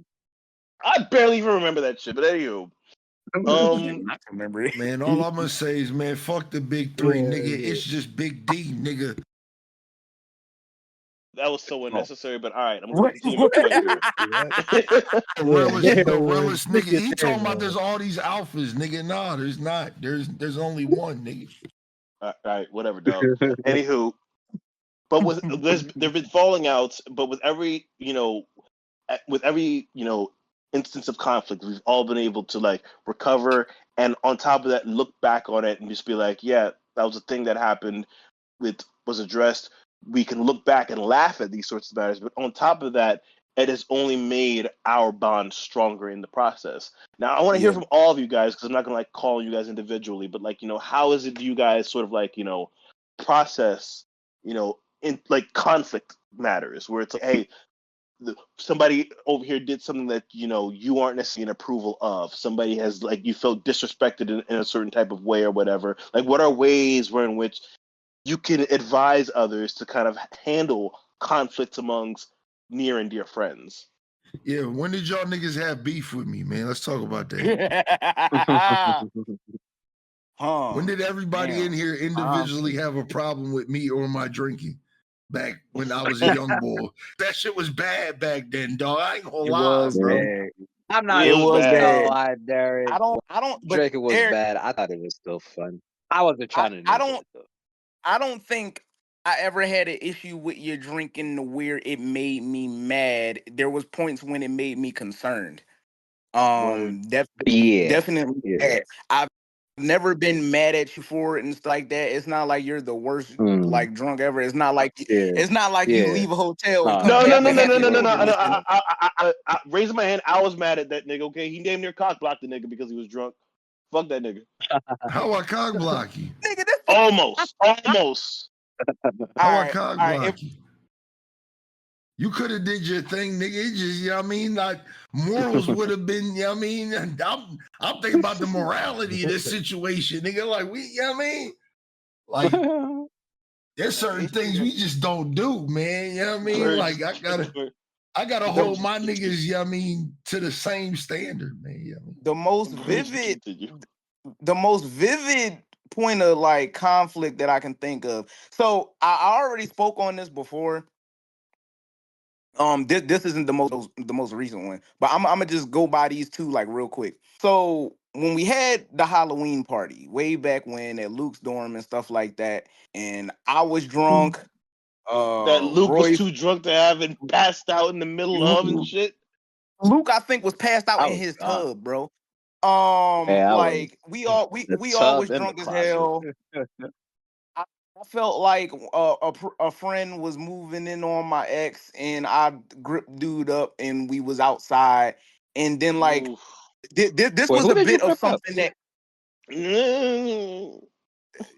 we'll talk about it offline. We're not going to name names, okay? No. We'll talk about it offline. But I gripped them up. They like, Russell, are you drunk? And I'm like, yeah, nigga, da da da da da. But I didn't go through it. But then like I was so heated and stuff, and this kind of really changed something in me forever, because like I've always had like a bit of anger in me.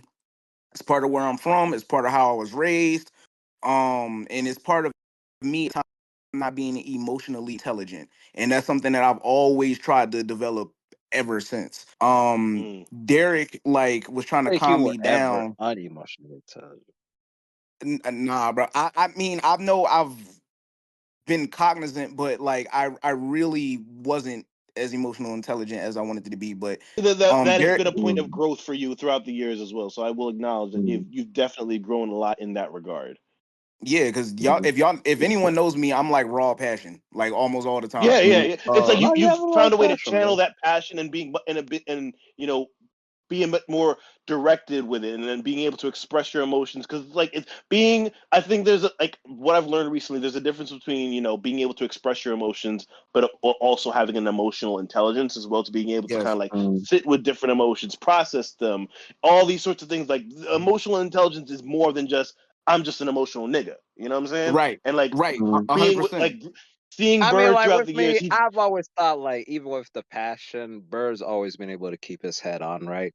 Like even if he was like, but I think it's just acknowledging that like he was young at a time. There was a time where in which that passion did come out in outbursts. We all had outbursts, and that wasn't necessarily the most emotionally intelligent thing to do. Like we weren't well regulated people because we were teens. You know what I'm My saying? outburst, man, y'all seen my outburst because y'all seen how my family was.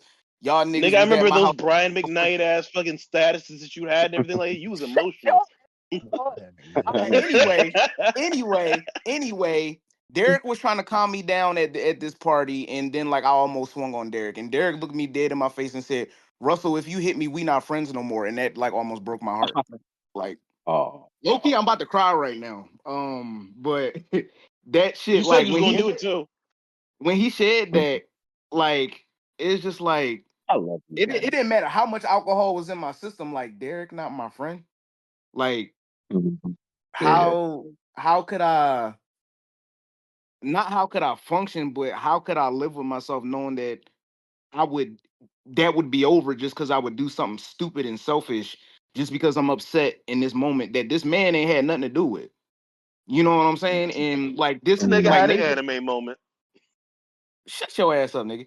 And this may not be like what you meant by conflict, Warren, but that was definitely something that like just stuck with me. If we move like closer to today and we talking about conflicts, I'm gonna point at Luke. Okay, I'm gonna talk about like the first guys trip in Nebraska where bro didn't get. All right, y'all. So just so y'all know, y'all already know I'm active duty Air Force. And I know my boy Luke like to smoke him not a little bit, a lot of bit of weed. You know, Blow it so down, nigga. in the damn chat, I would constantly, after every conversation we had, end it. Hashtag no weed Luke. Okay? Like literally saying, like, nigga, my lifestyle cannot have this. Okay? Now I'm older and I'm at an understanding where it's like weed being in my You crib ain't gonna wasn't like wrong. affect me as long as it's not in my system. But I told this nigga, leave the weed at home, No, bitch. you wasn't wrong. I got the This concern. nigga, You wasn't wrong. this nigga brung a pen.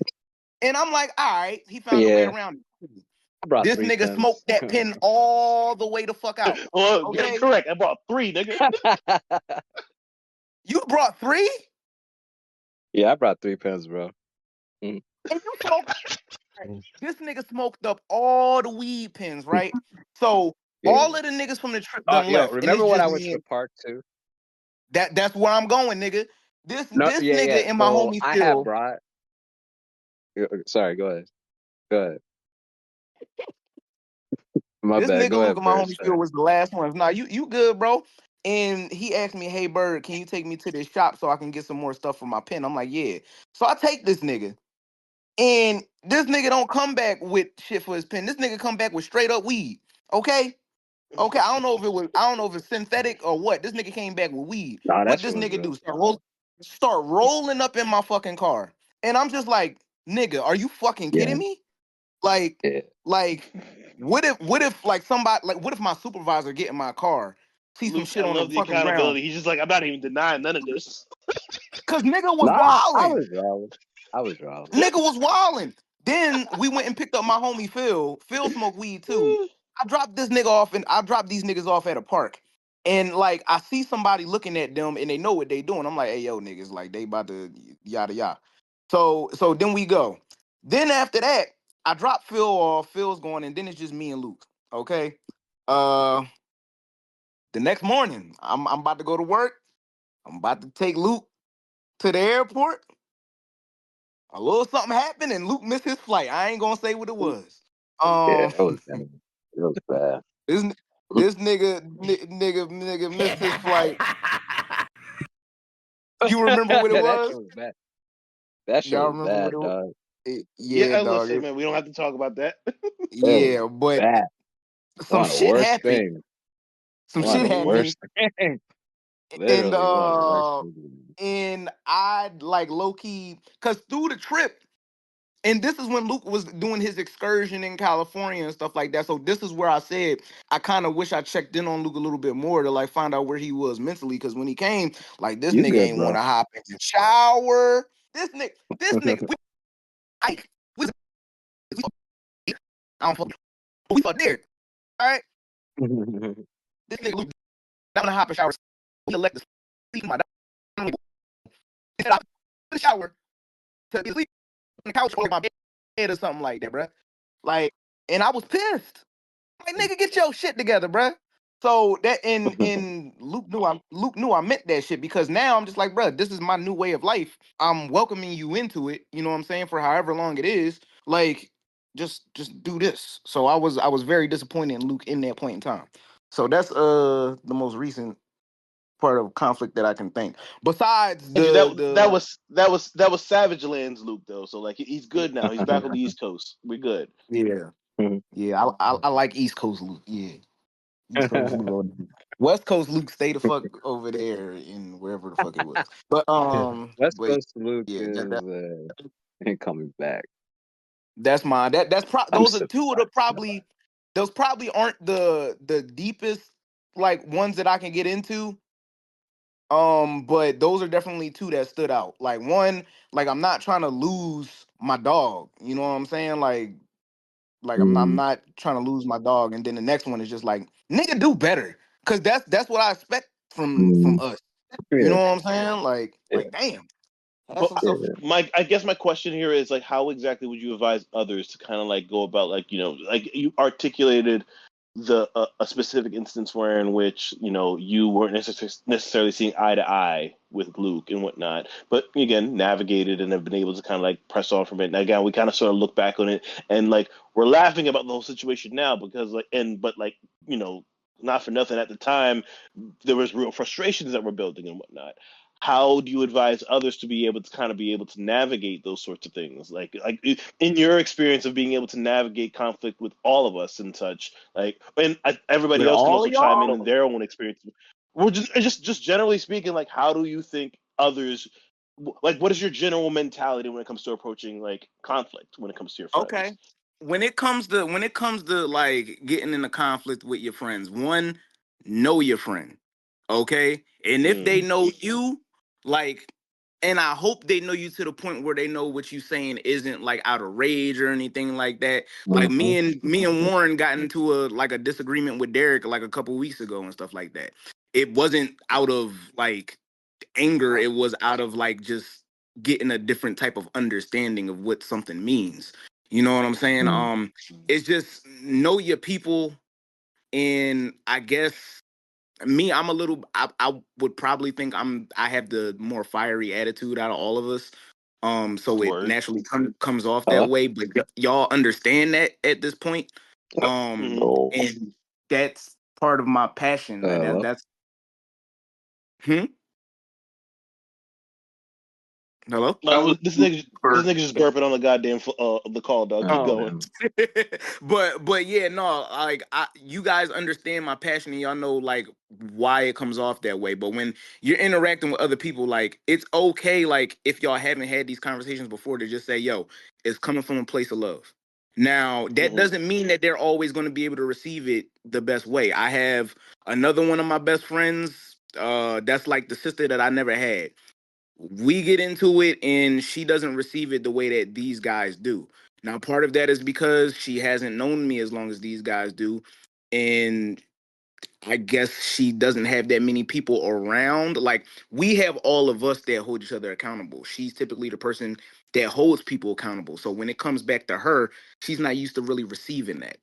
But we always can come back to like there's a reason why we have these disagreements. It's because we want each other to understand. As long as you're able to tell the person that you're like getting into it with, that yo, like I just want you to understand me. I don't want to fight with you. I don't want to cut you out of my life. Now, if someone is straight up disrespecting you, that's something different. If it's one thing I can say about us, we've never disrespected each other. Mm. And that's big. Like we've never outright disrespected each other. We've never tried to demean each other. We joke. We definitely joke, but we've never disrespected each other. And I cannot say how big that is. just to come from a place of love and, get it out there, whatever you got to say. Hard conversations, they typically become the best type of conversations because you're going to remember those and you're going to like look back and think about how that felt. Key and point, the way that I said, like, yeah, I almost cried when Derek was like, yo, we ain't going to be friends no more. So, yeah. You touched on a thing, well, not necessarily, specifically, but like it made me reflect on like what I would say is having mindfulness, respect, and grace. Mindfulness in the sense that, like, what you kind of said, you kind of have to know your friend. Like, be mindful of their sensitivities and the things that kind of like, that make them. And just kind of like, be aware of like, their mannerisms, what they're sensitive to, and understanding like the unique ways in which you're able to communicate with them. Respect is a very, very big thing. Like you said before, in all of our instances of conflict, there was never been an area in which we've gone out of our way to disrespect the person. And lastly, and I don't think you touched upon this, but I think this is truly important, grace. Yeah. And this was kind of like an area in which I feel as though for me, I had to kind of grow into, because I think there was a point in time where I was familiar and more willing to burn my bridges when it came to areas of conflict or points in which, I never necessarily saw eye to eye with a friend. And I recognize as I grow older that it's like, people are able to make mistakes. People are able to kind of like, be misled. And so long as the infringement isn't, like, you really have to have a firm understanding of what exactly are your deal breakers here. And if things really aren't and understanding things from, a broader lens and like grand scheme of things, if it really isn't that deep, then you got to give people the room to be able to make their mistakes, make amends, be able to be imperfect, and allow for them to not just apologize, but the opportunity to grow and then show up for you in a better way in the future. Like, I wouldn't. Go ahead, to bro, close, at least on what I'm saying, at least is like, I wouldn't be the person I am right now had it not been for opportunities that you guys have given me to show up better, for you guys to like recognize my imperfections, but also like not hold it against me to the point where in which you're just like, yeah, we're not just fucking with this guy anymore. Like that to me, especially as I navigate newer relationships that are coming into my life, how important that is. That like I don't feel as though that I'm just a castaway or just somebody that can be easily rejected because I can have imperfections and whatnot. I'm embraced even in those imperfections, and allow the space to kind of grow and look back upon it, and have the opportunity to recognize my faults in certain situations, and I'm thankful for that. Yeah man. What I was going to say hold on was real quick. also, Hold on real quick, Warren. Give us some examples. Examples of what exactly? Sometimes you were like, I'm gonna cut some friends off or something like that. I remember there was an instance, like I would say ages ago, with Kailash, in a sense that there was a period that we weren't talking with each other. Shit. We can also I think I remember that. I could also think about. I think during the Royce situation too. But there was also like, again, there's been instances where in which Derek, we've talked about this, where like we had like a bit of our falling out before like this kind of sort of came together. We were kind of in a heated situation between each other.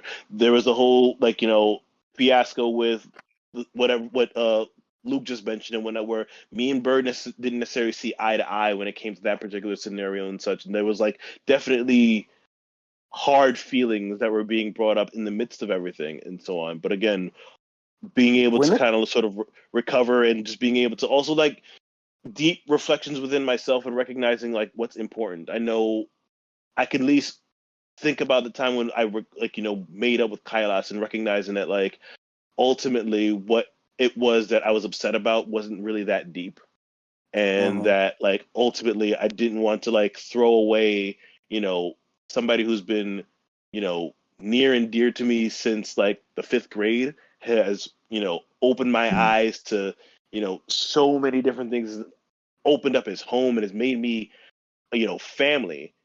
in ways in which not many others have been able to do for me, and to just throw that away over just some like stupid petty bullshit at the end of the day, it's like, why is that? Okay, like I needed to like grow up in my own sense and not self-sabotage relationships that like truly did matter, because ultimately it's like, listen, motherfuckers do dumb shit all the time, but that's a good friend right there.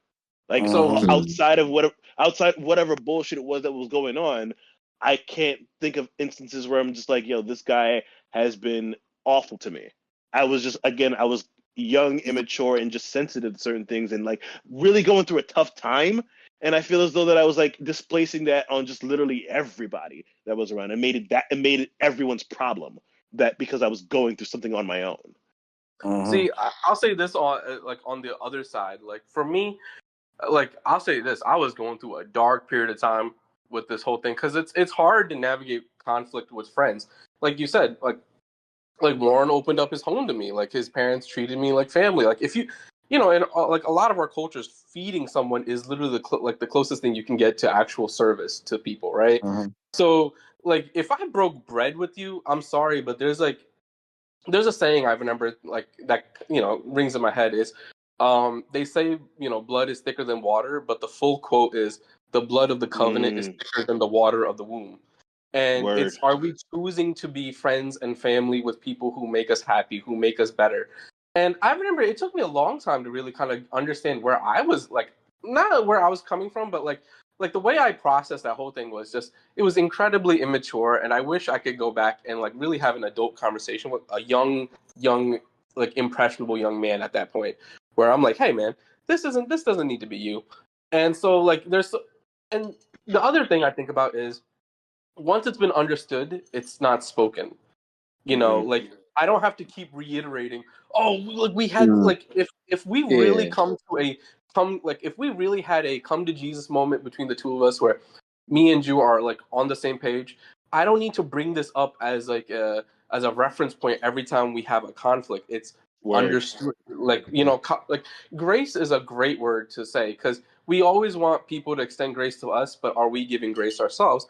And frankly, I wasn't being very graceful myself. I was very rude. I was just in a very dark time in my life, with trying to balance expectations of different people all around me. So I just really appreciate this level of grace each and every one of you had for me, like whenever I've had my fuck ups. And I think it's important to be able to extend that back once you like kind of experienced it yourself, Like, hey, I've been in a situation where I've been like on the outs with friends, but are we coming back together to kind of fix what we had? Because ultimately it's beautiful. And like, I like the fact that you brought up that, like, what's done, it's done.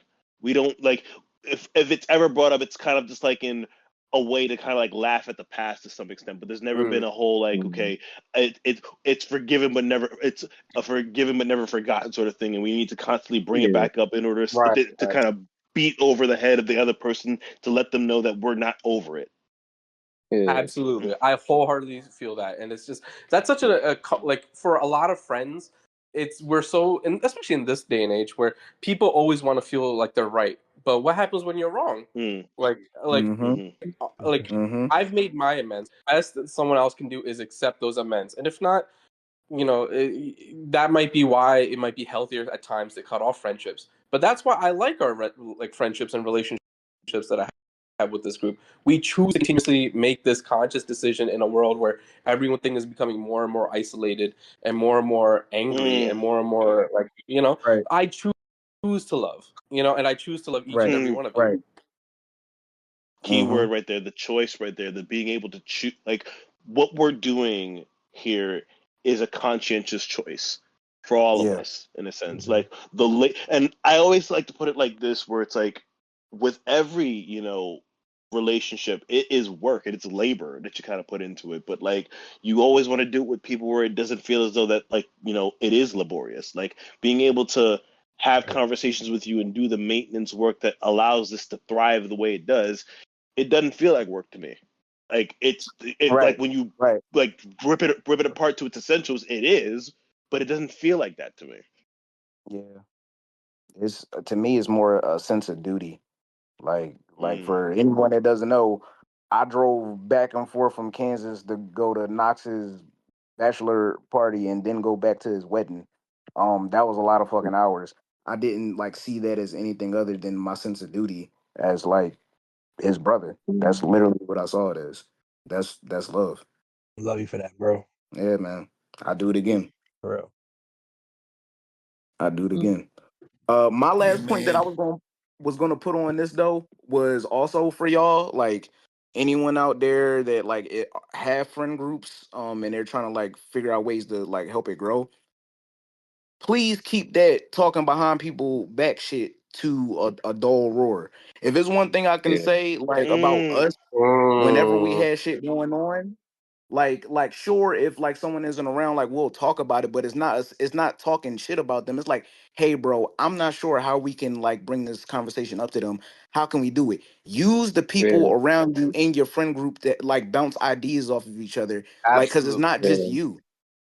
You know what I'm Yeah. saying? Like sometimes you may not know the right way. Like for instance, when Warren was going through his stuff, like I would talk to Derek like, "Yo, bro, how can we, you know what I'm saying? How can we get through to him?" And ultimately it was like let him go through his shit and then he'll come around and he did.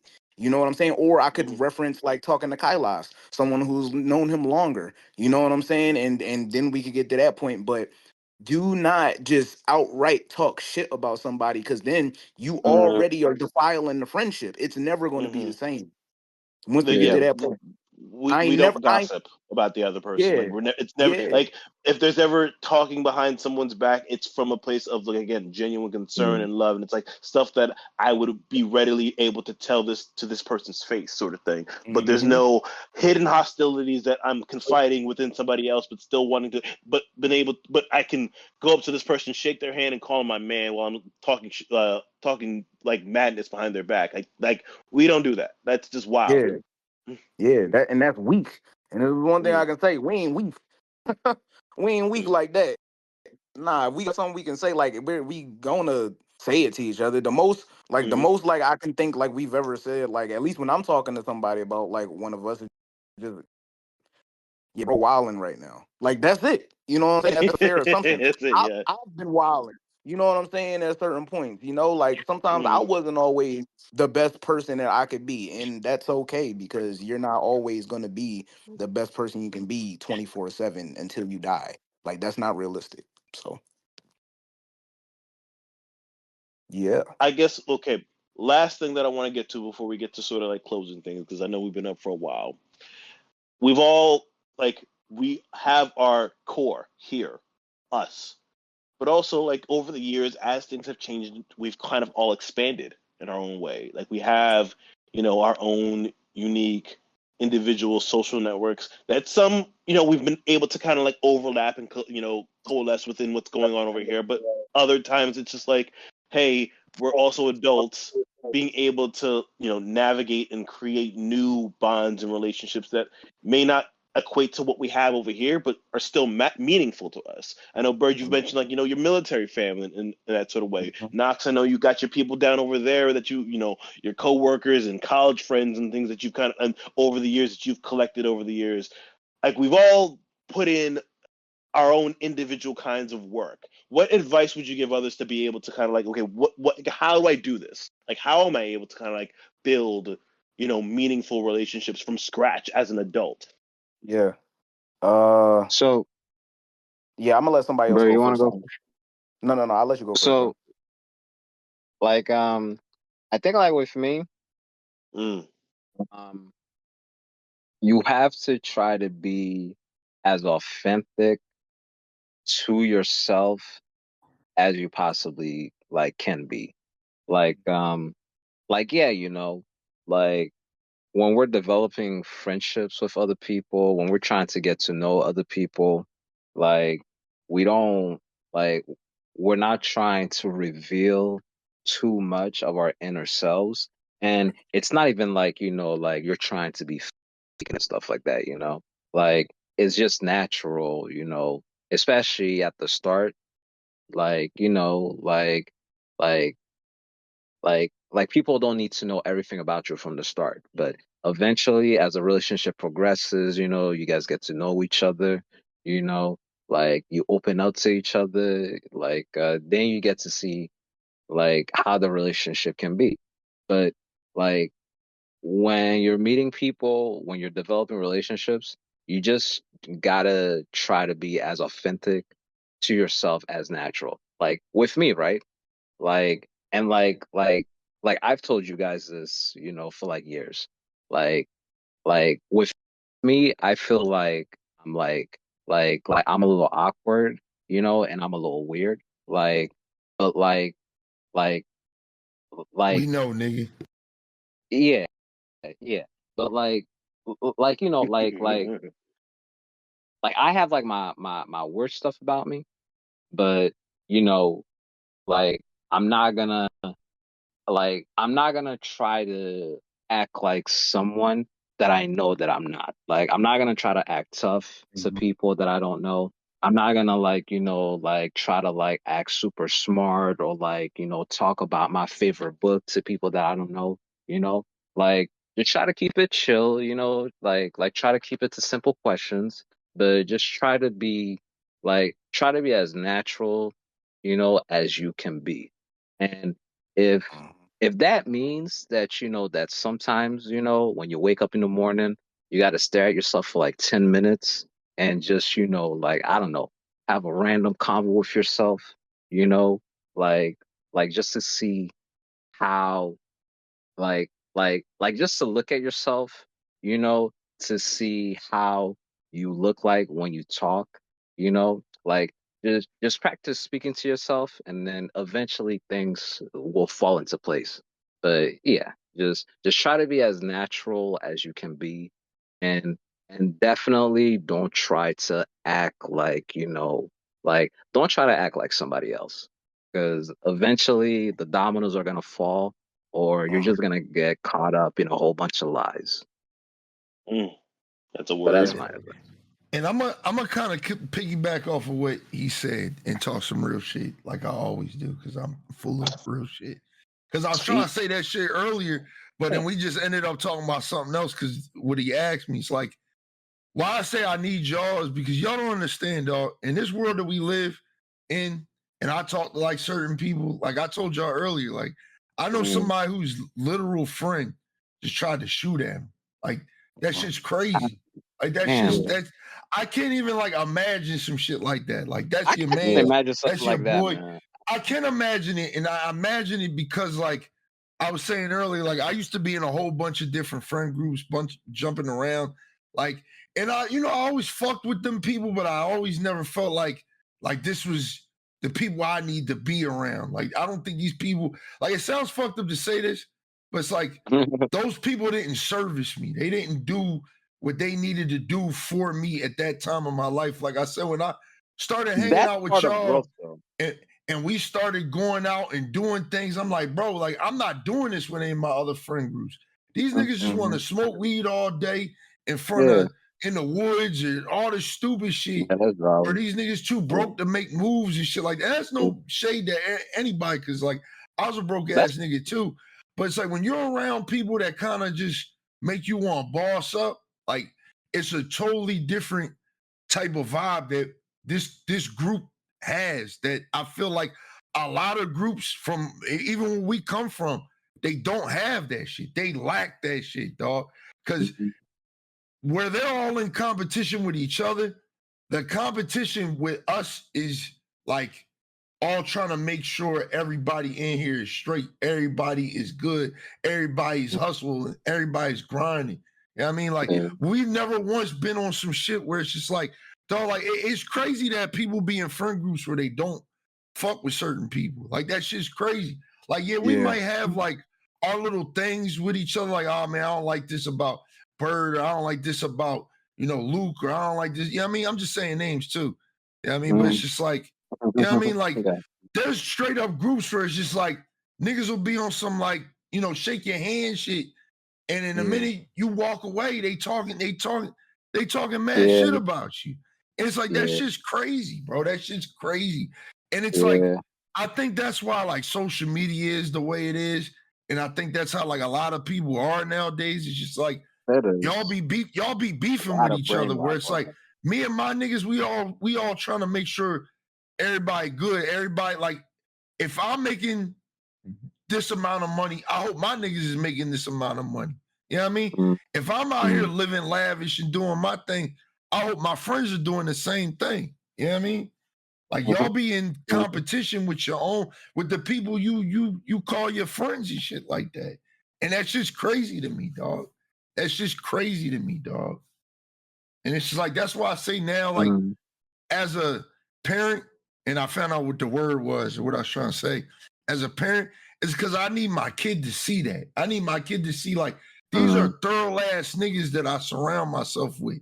Yeah. I don't have to question none of these niggas, not one of these niggas about their morals. You know what I mean? Shit that they do and shit like that. Everybody, like I've been saying it this whole podcast, the word is solid, dog. All of these people in here is 100% solid.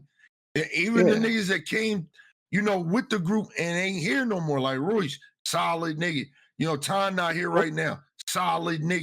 You know what I mean? Everybody, like, just real niggas, dog. You know what I mean? People that you can really, like, you know, they can interact with your family and call you, you know, Mr., you know, whatever your last name, Mr., you know, Derek's dad or Derek's mom. People who can interact with your family as if, you know, they part of the family and shit like that. You know what I mean?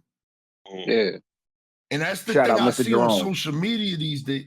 Yeah, man. Like, these days on social media, it's like all I see is y'all be beefing with y'all friends because y'all be in competition with them, dog. And not like a healthy competition. Like, y'all low-key be hating on your own peoples. Like, that's just weird. Like, that's just weird, dog. Your friend get a new car and you hating on him. I mean, your friend get some new jewelry, you trying to line him up for it to get stolen. Or if the motherfucker tell you some bad news, forget about your friend got a baddie. You be happy to hear the bad news. You be happy to hear the bad news. Oh, yeah, I just crashed my 2025, you know, Toyota Tundra. Oh, yeah, I'm glad you got rid of that shit, man. Corny ass car. Like, hating shit, dog. Like, people be hating out here, dog. It be weird, man. It'd be weird, dog. And y'all got to stop that shit. That's one thing. That's going to be like my closing statement too. Y'all got to stop that shit. Like, if you don't fuck with somebody, just don't be around them, dog. Because the older you get, the less you're going to see these people anyway.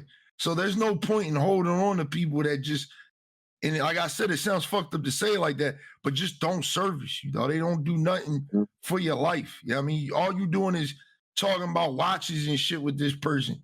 That's just an acquaintance. That's not your man's. Like, you know what I mean? Don't make something out of something that isn't there. Like, if that person, if you bro. really don't like mess with that person, if you really can't see yourself, you know, vouching for this person, just don't even bother with it. Like I said, man, I grew up with these motherfuckers. These niggas have all seen me at my worst. Like I said, dog, like, I'm nowhere compared to like who I used to be, because I used to be a wild boy, and I talk about it on stream for the ones that know. It's like, dog, like, y'all ain't seen nothing, dog. The way I used to be a lightweight boy. It'd be a couple shots, a couple beers, I'm falling downstairs and everything, dog. Like, I'm fucked up. You know what I mean? Like, these motherfuckers see me in some bad situations. And they've always remember that evening. Me, there was that one time me and Luke actually came out to you one time, and you was like in the car, and you were going through something that time, and we kind of was with you that entire. Well, no, we was literally there with him all through the night, all till like sun. Yeah, bro. Oh, yeah. That's real nigga shit, dog. And that's another thing. Y'all be scared to be that way around your homies. Like, that's the people you need. If you're gonna be one of them weird bulls to be like, I ain't gonna show that to my girl, then that's on you. But your mans, you should be able to lean on them for shit like that. You going through something with a woman, or like a loss in your life or something. Your friends, you should be able to lean on for that shit, dog. Like, at all times, man. Like I said, like, I've had some deep conversations with these niggas for hours, dog, that really helped me navigate hard times in my life. If you can't do that with certain people, they not your friend, dog. They're not your friend. You know what I mean? That's real shit, dog. Like, and I'm saying that from a place of like, I just see it too much. I see it too much on the internet, and it's like too what's the word I'm looking for? Like people make it so like common now. Like it's just like that's not how real friendships are. Real friendships is people it's not about being able to call on somebody when you fucked up, like, yo, I need some money or something like that. It's not about that. It's about being able to just, like Knox said earlier, something, I mean, y'all ain't talking a while, y'all link up, it's like you ain't miss a beat. You know what I mean? Or you going through some hard shit and you got to talk to your mans and he really helping you through that shit, walking you through. Like, that's real shit, man. Like, I just pick y'all friends better, dog, especially if you around our age, dog. You need to be worried about other things than, I mean, the shit y'all motherfuckers be talking about online, dog. Real shit, man. Like, like it's you 32, you need to start thinking about family, dog, the house, something, dog. You know what I mean? But that's real. Yeah, I'm passing back to Burgers. I know I stole that shit from him, but that's what I'm gonna close my shit on too. But yeah, I mean, like you ain't get to closing arguments yet, nigga. I know, but I'm just saying, like, I think that's for me. That's the most I want. I wanted to say that like this whole time. Like I think, and y'all have all hit on it in different ways, and that's why it just came to me like, yeah, like y'all know what I'm talking about. You know what I mean? Yeah, I know what I'm talking about. That's how I know we all solid. Like I said, solid niggas, dog. You know what I mean? Yeah, it's all good, bro. Warren, if I remember right, like you were asking, like how was it with us, like expanding, like on our friendships, Yeah, like being able outward. to like build off of like what you got. Like, how do you create new lanes for friends in this current day and age for you beyond just us? So I kind of said it earlier. I've always had the ability, like and like granted, I give a lot of chances, but I feel like overall I'm a pretty good judge of character when it comes to like real friends. Like I'm very diverse in my interests or whatever, and if it's a topic that I really care about, like I'm really into it.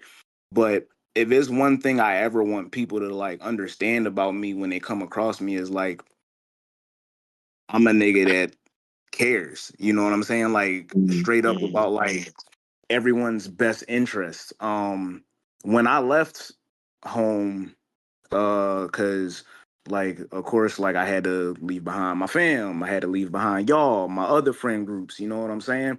And I was in Japan, bruh. Like well, first I was in basic training, and when I was in basic training, it kind of like was evident to me that my personality means something to people, because I would have people naturally come up to me and like try to befriend me, or if I was having an off day or something like that, they're like, "Damn, bro, you don't fuck with me now," and I'm like, "Nah, dog, it ain't like that," because that's typically what people were like used to, like if somebody off, they just think they don't fuck with them. I'm like, nah, that's not me. And then when I got to Japan, when it comes to other people, I'm the type to let me assess the situation, and then like I'm gonna dive in. You know what I'm saying? So I got to Japan. It was about like 60 something of us that got there at the same time. I waited a little bit, and then like I just naturally like opened my heart to folk, and it's like I got along with basically everybody, but the people who are going to be your people, you know what I'm saying? You feel it. Is evident.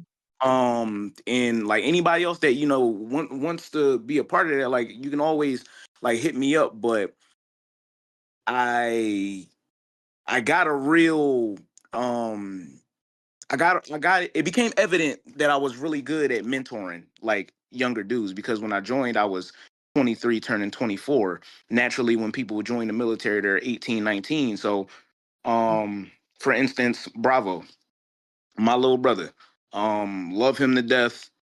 Shout out That to boy Bravo. can, yeah, shout out to Bravo, and he understands what all of this means, because like I think I told you, Warren, like Bravo has even told me like, yeah, he wants to reach out to you to talk to you when all of you guys came out, and he got to like get a hint of that. He naturally wanted to feel more of that. Teddy too, which is why Teddy was randomly in the Zoom chat for the fantasy draft, and that nigga wasn't even drafted. I thought I saw You know him what I'm there. I was like, saying? what the fuck is that, Teddy? When did he join the Yeah, league? yeah. That's Oh Nah, awesome. shit! I didn't yeah, realize.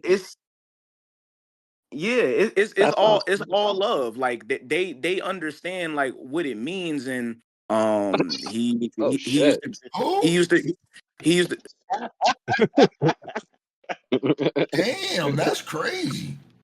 That's your man's too. I've never seen that That's coming. my guy, bro. Yo, That's I be my trying to guy. tell y'all, man, California is its own place, bro. Like when Yeah. y'all think of America, Yeah. California is above that, dog.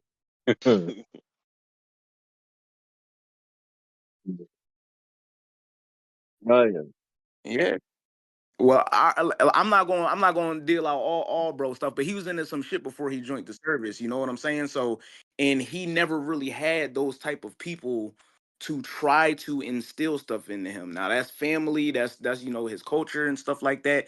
But when I got to see him and I met him, he was this very intelligent dude. I could already tell, smarter than me. You know what I'm saying? He already got a grasp on things. He's already like shooting for certain things, and then like I started getting in those personality, joking with him a little bit and then showing him my interest. And like naturally he gravitated towards me. Teddy, I already knew him when I was at tech school in Shout out to the Ted Meister, dog. Mississippi. And Teddy is a introvert through and through. He's a cool ass introvert. He's a cool ass introvert, but an introvert through and through. But he knew like Teddy got some stuff with his family too. He knew that from me, like there was things that he could learn about himself. And Teddy became a dad and a husband really young. You know what I'm saying? So that was big for him. And then shout out to my dog Trell. Trell instantly became my best friend when I was out there in Japan. And me and him, we were like birds of a feather. We was literally like I would call us like fucking Mike Lowry and freaking whatever Martin's character name was in Bad Boys. But yeah, and I would it's okay to say that I was Martin. Shout out to Trell Cause too. Trell would be out there macking on all the Jones. But he understood that he understood what y'all meant too, even though he didn't really get to meet y'all. He would constantly tell me, he would say, Bird, I thought I was a good person, but then I met you and I saw what a good person actually looks like. He told me that when I was leaving Japan, and that made me feel the lasting impact that I had on them. Even with men like Carell. Now his wife, I knew his wife first, and his wife is my sister. You know what I'm saying? One of my best friends. Made sure that he knew that's my sister. Ain't gonna be nothing extra. And he knew that I loved him too. And that's my brother through and through. You know what I'm saying? And they done went ahead and made the most well-mannered baby I done ever seen. But they all understood what it is that I brought to the table. Carell would constantly give me my flowers, and I'm not even asking for it, telling me like, or even joking about like how I'm such a good person. Or like Bravo would tell me, Bird, there's qualities about you that I admire, but there's some that I just can't do because that's just you. You know what I'm saying? So with them understanding me, they naturally understood y'all because I would constantly talk about y'all. Because with them, y'all be there too and stuff like that. Even with other friends that I met in Nebraska, some that y'all didn't get to meet yet. My little homie Woods, that's my little brother. You know what I'm saying? Great, well married, mature dude. Um, and he has appreciation. Those people that will reach out to you at any time that can appreciate you for not even just who you are, but your perspective. They could go through any type of event in life and they just want your perspective. You know what I'm saying? That's when I feel valued as a friend, and that's when I continue those friendships to go. When I'm like, they get me. You know what I'm saying? My homie Boykin out in Alabama, this dude basically was fighting tooth and nail with his Oh wife's yeah, I friend remember because you they was telling trying to us hook about me that up situation. with her or Yeah, something like that. yeah. And he like, nah, man, Bird the prize. Like, don't get it fucking twisted. Bird the prize. Yeah, you know what I'm saying? Like that makes you feel like you Feeling really valued. did something right for people, and that's all I've ever wanted to do. So when I see that, Yeah, man. Yeah, just that. That's when I know I'm doing the right thing with when I'm reaching out to people and trying to expand uh my friend groups and stuff like that. So it's been a beautiful thing. Shout out Even to with I can name the names on Brawlhalla names on chat, the names, expanded but yeah, group join it's for a great real, thing. the super group, if you will. Okay, all them niggas out there, everybody that I've been able to meet and have not been able to meet yet in Yeah. person on that join for real. All of them is some funny, thorough dudes. Okay, shout out to the nigga Eli, shout out to the nigga Preston, and everybody else I probably haven't named yet. But does anybody have another 2 cents that they want to add into this question before I add my 2 cents and then ask for closing arguments? No, I was gonna say, what was the Oh, you question? came back? I thought you was. Oh shit, Knox Knox. goes. Yeah, no, Knox I'm had here. Oh, to I'm here. people hey, out. shout out to Knox. Did you get the what? I'm still here, but yo, actually, I had to think about this for a second.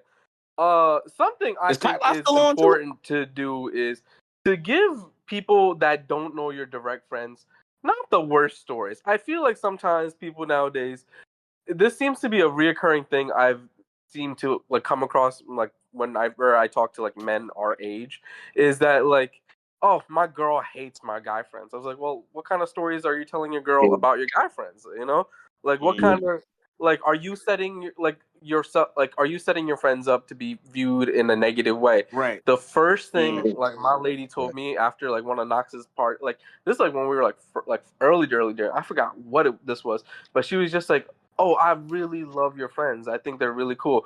I was just like, oh, that means so much to me. Like having like this woman that I love really be like, hey, the people that you go for comfort, like your support group, they're thorough. So that felt like that was like a really good indicator to me that I've chosen my friends well. So are you setting your guy friends up to be viewed positively in the first place by your friends? That seems to be something I would stress to people. Don't That's just tell important people for sure. negative, because everyone remembers the negative stuff, but no one ever really remembers the positive stuff. And then So those negative. don't tell him the Luke virginity story. What you telling me? I mean, that is hilarious. I'm not gonna lie. That's one of the most insane stories.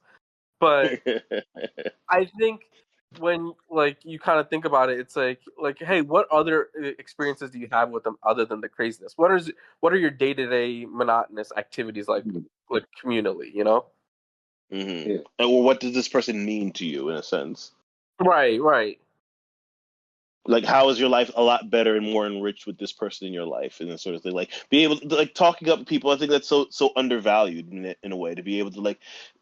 It's I don't know. It's probably as like a sign of me growing older, but being able to like speak very candidly, passionately, and openly and glowingly about the people in my life that matter, whether it be, talking about my mom and dad or talking about, other family members or just talking about y'all guys. Like I feel almost like a sense of pride in being able to talk about you guys in such a positive light and showing off to others that like, yo, I would not be who I am if it not been for these guys over here as well. So like you are praising me for like the person I am, but trust me, I'm a byproduct of the village that raised me as well, and you guys are part of that. And I'm going to say at least, okay, my tidbit in this whole situation is I'm going to read to you like a quote that kind of like speaks to like what I'm going to get at here. But like a common theme that I seem to have gotten as far as like everybody else's response is authenticity. But I also think authenticity paired with vulnerability as well. The quote reads, if you're so afraid of getting burned that you avoid getting near the flames, you'll never be warm. You want to be able to like others enough to give and be vulnerable and see that as a risk worth taking. I notice a lot of times, at least as far as, how people often interact, whether it be making new friends or trying to, establish relationships with people and different sorts of connections, that we're coming at it from a place of like, I need to appear as if like I don't care. I need to appear as if like, I'm nonchalant or unbothered or quite reserved, and somebody has to kind of like get to a space where I eventually feel as though that they've earned that for me. I'm a very like, I am who I am, and what you see is what you're gonna get. And vulnerability, at least for me, comes quite easy. like I'm very open about, you know, my trials and tribulations. Now I'm not trauma dumping necessarily. I'm more in the sense of like, hey, I've grown. And I'm open about the things that I've experienced that have allowed me to grow into becoming the human person I am. I'm very candid about my imperfections and like, you know, the things that I've experienced that allowed me to kind of like become who I am. And the way I kind of sort of see it, bridges are built in a mutual exchange of that vulnerability. Show people, in a sense, that is being authentic, showing people who you are, truly, not just the glowing aspects of you that you want to highlight, but also like, hey, these are elements of me that I want to work on. These are like, you know, things that I'm afraid of, things that are just, you know, and you build those sorts of bridges by being able to create scenarios where in which you can confide in people about those sorts of things. And if this is what, like, you have to, to some extent, display the actions that you kind of want to see in the friendship that you want to create. If you want, you know, somebody for whom you can confide in or somebody can confide in you, you kind of have to put yourself out there to like to be able to talk about certain things with people. And I guess this is the only way you're going to know if people are worthy enough and are going to be able to show up for you in that sort of way. Like if, hey, you should, like, you confide in them and they are lackadaisical and aren't necessarily taking you seriously, as painful as it may be, it is a learning lesson in recognizing that maybe that person isn't the kind of person you would want around you to confide in about these sorts of things. But if they do respond in a way that is validating and, you know, understanding and compassionate about the things that you're going through, then I feel as though that is the building blocks for what is going to be long lasting, because it's a show of care. And an additional piece that I probably didn't add to, match energies. Like there has to be a mutual exchange here. You can't and this is something that I'm learning continuously now, where it's like I can't always be the one putting forth my energy into people that aren't willing to put that forth back into me. I have built many of friendships, these included, upon that mutual exchange of, like, you know, anytime I'm able to be open with others, these guys are also open or willing to be open with me as well. You don't have to do things to prove things to other people. Like if anybody that's worth having in your life is going to embrace you for who you are, but also at the same time, like, see elements of you that also may need, like, you know, adjustment or correction, and you have to be willing to be open to that level of self-examination as well, because you may be biased into thinking that you're the greatest person on earth, and it takes an outside perspective to recognize that, like, yeah, there are things that you need to work upon as well, and be open. Just be open. So now that all that's been said, what is everybody else like? We've been at this for a long time, and I'm grateful for every single last one of you guys, and I'm glad we, you know, actually found the time to be able to do this. It's been great being able to, like, you know, think about and, like, you know, reminisce on the very things that have made us us, and I'm hoping that, like, the listeners out there are able to take the things and, like, you know, the laughs that we've shared and the moments that we've kind of been able to kind of reflect upon and apply that to, like, their day to day, in hopes that, like, you know, they find their own village and don't necessarily have to navigate, you know, the scary times that we're living in right now by themselves, or feel as though they have to be in total isolation as, you know, things are, you know, growing and changing in their own respective lives.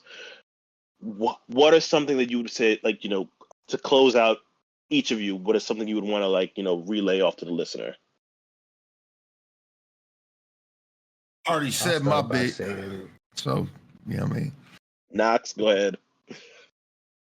Oh yeah, Warren, you kind of, I was just piggyback off of the last thing you said was authenticity. When you are truly authentic, that amplifies the light that's inside you, and people are going to be drawn to that, like moths to a flame. So, you know, so many times people put on masks just to go out into the world, but when you are at your core authentic, people are gonna see who you are, and they're gonna gravitate towards that. And you know, being genuine and being authentic is kind of like the cornerstones of, you know, building those friendships with people. And I will say, with this friend group, with my friends from college, friends from work, the common denominator that I've heard amongst all of these groups of friends that I've had is that they've appreciated me to my core. You know what I'm saying? Like, I may act a certain way with certain friend groups, and people may say, "Oh, who are you really?" But deep down, if you're truly my friend, you're gonna see that, and that's why you are my friend. You know what I mean? And I would just share that out to all the people that are listening. Just try to find who you are authentically. And it's a lot of work to find that out sometimes. I mean, me being 31 years old, I'm still learning more and more things about me It's because, all about maturing. growing up in an immigrant household, you're kind of taught one way how to make it in America, and sometimes you're just like playing the game to survive. But try to take the time to figure out who you are at your core, because we're all beautiful on the inside and we're all unique, and try to amplify that. You'll find your tribe. Okay. Luke, what would you some parting things you would say? Like Knox has said, like we've been saying, just try to be your most authentic self as you can be. Like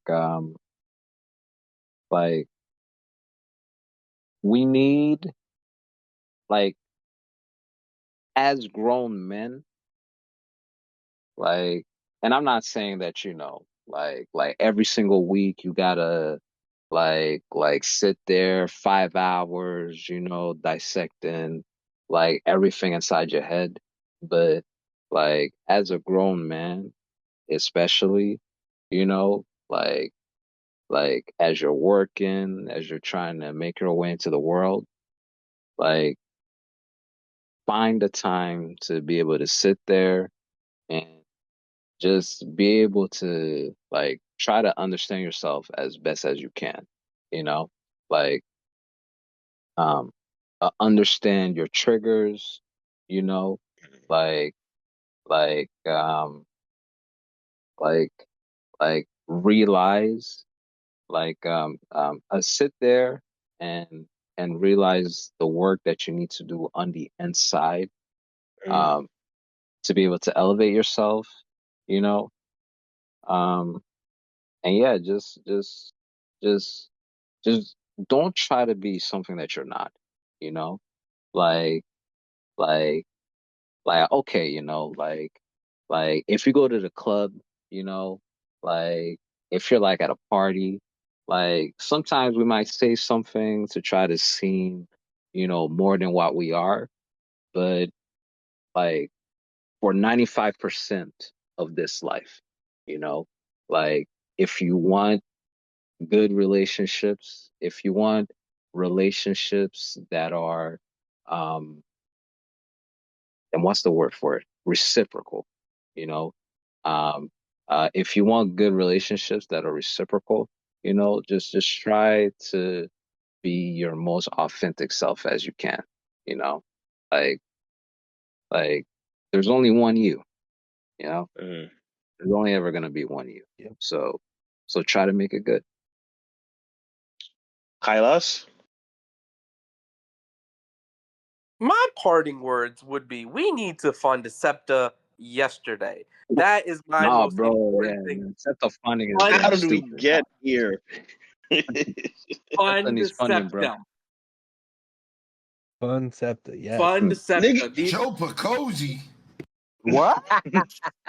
So yeah, if it's fucked up right now, man, it's fucked up. Vote, vote, vote. Okay, you know what? I'll take it. I'll take it. I'll take it. I'm not even gonna complain about that message, right? Bird. Bird. Vote or die. Bird, you got any parting Was words? that his version of vote or die? Like, goddamn. Uh, I just gotta say, y'all, just be aware. Just be very, very Mm, aware that. And honestly, I feel like a lot of people they think they are. Yeah. yeah. Be aware of what's real. Be aware of yourself. To me, uh, to me, this friend group Yeah. here only works because we're all like it all starts with us. Like Yeah. as individuals, like areas that we feel like we needed to work on, we presented that. Then after that, all of us collectively like pointed out areas that like, hey, you know what I'm saying? Like even if it's not verbally, we all realize from each other like areas that we could improve. You know what I'm saying? Or like we never let each other like just fall. I Mm. remember vividly, like there's been times, like I said, there's nobody here that I haven't seen cry. You know what I'm saying? I had shit going on with my family or whatever. Warren holding me in his arms and shit like that. I remember one time Luke was literally in between me and my sister while my sister had a Hmm. fucking knife. You know what I'm saying? Like we been there for each other. Shit been Yeah. crazy. Uh, just be aware who's really for you. And like I said, if anyone is willing to disrespect you, and it could be a fact that maybe they didn't realize Yeah. that they disrespected you. Let it be apparent. If they're not sorry about that, that kind of shows you something. You know? Mm. No real friends should be disrespecting each other. And that's why a lot of friend groups don't really last. It kind of hurts Yeah. me when I speak to people and they don't really have friends like that. I can't fathom that, which makes me feel grateful for what I have. But just be aware of yourself and what you attract, and Mm. just try not to fall back into bad patterns. If you fell out with somebody, why did you fall out with them? Was it valid? Yada yada. You know what I'm saying? Pay attention to it. Yeah. Just be aware. Also, just know what you can present to others and make sure you're aware of if those people are taking advantage of that in the wrong Mm. way, or if people are taking advantage of that as if I fuck with Yeah. that nigga. Let that be a part of me. Help me build myself. Like Mm. yeah, I feel like everybody here, we've all like taken advantage in a good way. You know what I'm saying? Like I will forever be grateful to these men and stuff like that for helping me become who I am and continue to help me grow and be the man I Yeah. want to be. Um Okay. just be Derek has already aware said of his yourself piece, and the so I'm people just gonna around you. say mine, and I can wrap this up here. I said this on the last mental health podcast, which was by now ages ago, but it bears repeating. Your friends aren't your therapist. What's it? You may develop close bonds with people, and you guys are deeply intimate in the things that you're able to share with each other. But also at the same time, your own personal individual labor is your own personal individual labor. Your friends are Mm. there to support you in that journey. Like, yes, I credit a lot of things that I credit these guys for being there, being present for me along on my journey for self improvement and being able to witness my personal growth. And much of things have been encouraged by them, but ultimately the Mm. work on myself was mine to do. I never want to Mm. burden my friends with being responsible for my own shit. Understanding that, have that healthy boundary. But friendship does Mm. not mean, boundless consumption of your time and your energy or anything like that. There's a mutual respect and understanding of all these sorts of things and just wanting to see each other win. In my own personal experience, being able to, when I was navigating graduate school, and there were times where in which I was so busy that I could not be responsive to literally anything. My friends never held that against me and told me that like I Mm. wasn't good enough or not being a friend. If anything, they offered me more Mm. support and telling me that like we see that you're doing something that's bettering you, and we want to be in support of that, and not get in your way. And I reciprocate that energy onto them, but recognize that any sort of thing that you are going through, your demons and things, those are parroting off what everybody else is saying. Know yourself in that regard. And part of knowing yourself is also knowing the parts where you aren't necessarily the best, and where what are the steps you need to take to remedying that. We all need to be healed. We all come from a space where in which we're not perfectly, shaped by our environments and everything like that. We have, points of areas that need improving, blind spots that we need to reflect upon, like hard conversations that we need to be having with ourselves, and just need to be willing to do that. But you shouldn't have to burden your friends to be the ones to fix you. Similar to like you wouldn't want your significant other to be the person to fix you in that regard. Your labor is your labor, and have that healthy boundary between the people that you love and care about if you want to preserve those relationships. Now, I will close this with a line from a song from way, way back and such. And I wonder if you guys even remember this line, but it goes, "May the wind be at your back. May the bad be in your past. May your kids take all your good, and your wife have class. And you realize your goals and what's life without grind. Those niggas, yo niggas, hope them niggas, real as mine." Derek, take us out of here. Yes, sir. I do not know that song, but it sounds mad familiar. Yes, you do. I'm about to Yes, say, you that do. Juicy? Yes, you do. Oh, Give me no, a no, hint. no, no. Give me a No, that's hint. not Give me a music. hint. What's the name of Yo, what's the name of our group? yo. Before we leave. Power Circle. Oh shit! Yeah, damn. Hold on, y'all. I'm ass. Power Circle. Damn. That's crazy. That's crazy. That was Wale That's joint. crazy. Damn. Yo, I got one thing though, y'all. All right. I don't even Warren or remember. not, It was some bullshit though. But I what was y'all beef in third grade or whatever the fuck? Yeah, I can't even remember. But I was mad at that nigga. I wanted to choke him. Oh, that's crazy. That's some Homer and Bart Simpson. That shit crazy. Oh, my dog. nigga, But we good now though. Hey, it's gonna come to me. I'm telling you, it's gonna come to me. Like I said, I had to treat that nigga Warren that one time. No, the fuck you didn't. But go ahead. I had to treat we that can nigga run with Warren those narratives one that you're time. creating on this motherfucking podcast. That shit was crazy. I wish I never had to do him like that, but I mean, it is what it y'all is. niggas Man. dirty. I mean, we better people because of it now, man. What would have? You never know what would have happened if I never beat his ass. Dog. Like, lucky I love you enough to want to not take this personally, nigga. Go ahead. Oh man, I really ran the fade on that nigga, bro. Like, for real, man. Oh god, that shit was crazy, dog. That shit was crazy because it was like we just had like one of our best like trips ever, and then we came back to beefing and shit was crazy. Wasn't that like right when we came back from Cali? It wasn't right when we came back from Cali. It was like months after. Like we were like in college around that time. Yeah, man. That shit was crazy, bro. But I mean, he lost, I won. I mean, so is life, dog. And that's all I got to tell y'all, man. I mean, pick your friends, have good friends, and all that good shit, man. I mean, this has been the Squad Cast 2. Hopefully there'll be a Squad Cast 3. You never know, man. We'll come up with a topic somewhere along the line. First. And that's what we're gonna change the title of that joint after the third joint. We're gonna call it Sega Squad Cast 3, nigga. You know what I mean? Like it's a game system or something, nigga. The Squad Cast, nigga. You know what I mean? You got that Dreamcast. I had that Squad Cast, nigga. You know what I mean? All right, man. I'm out of this bitch. Oh my god. Yeah, man. Peace. Nick. You guys have a good night. Love you. Love you. All right. Bro said, make sure you drink water now.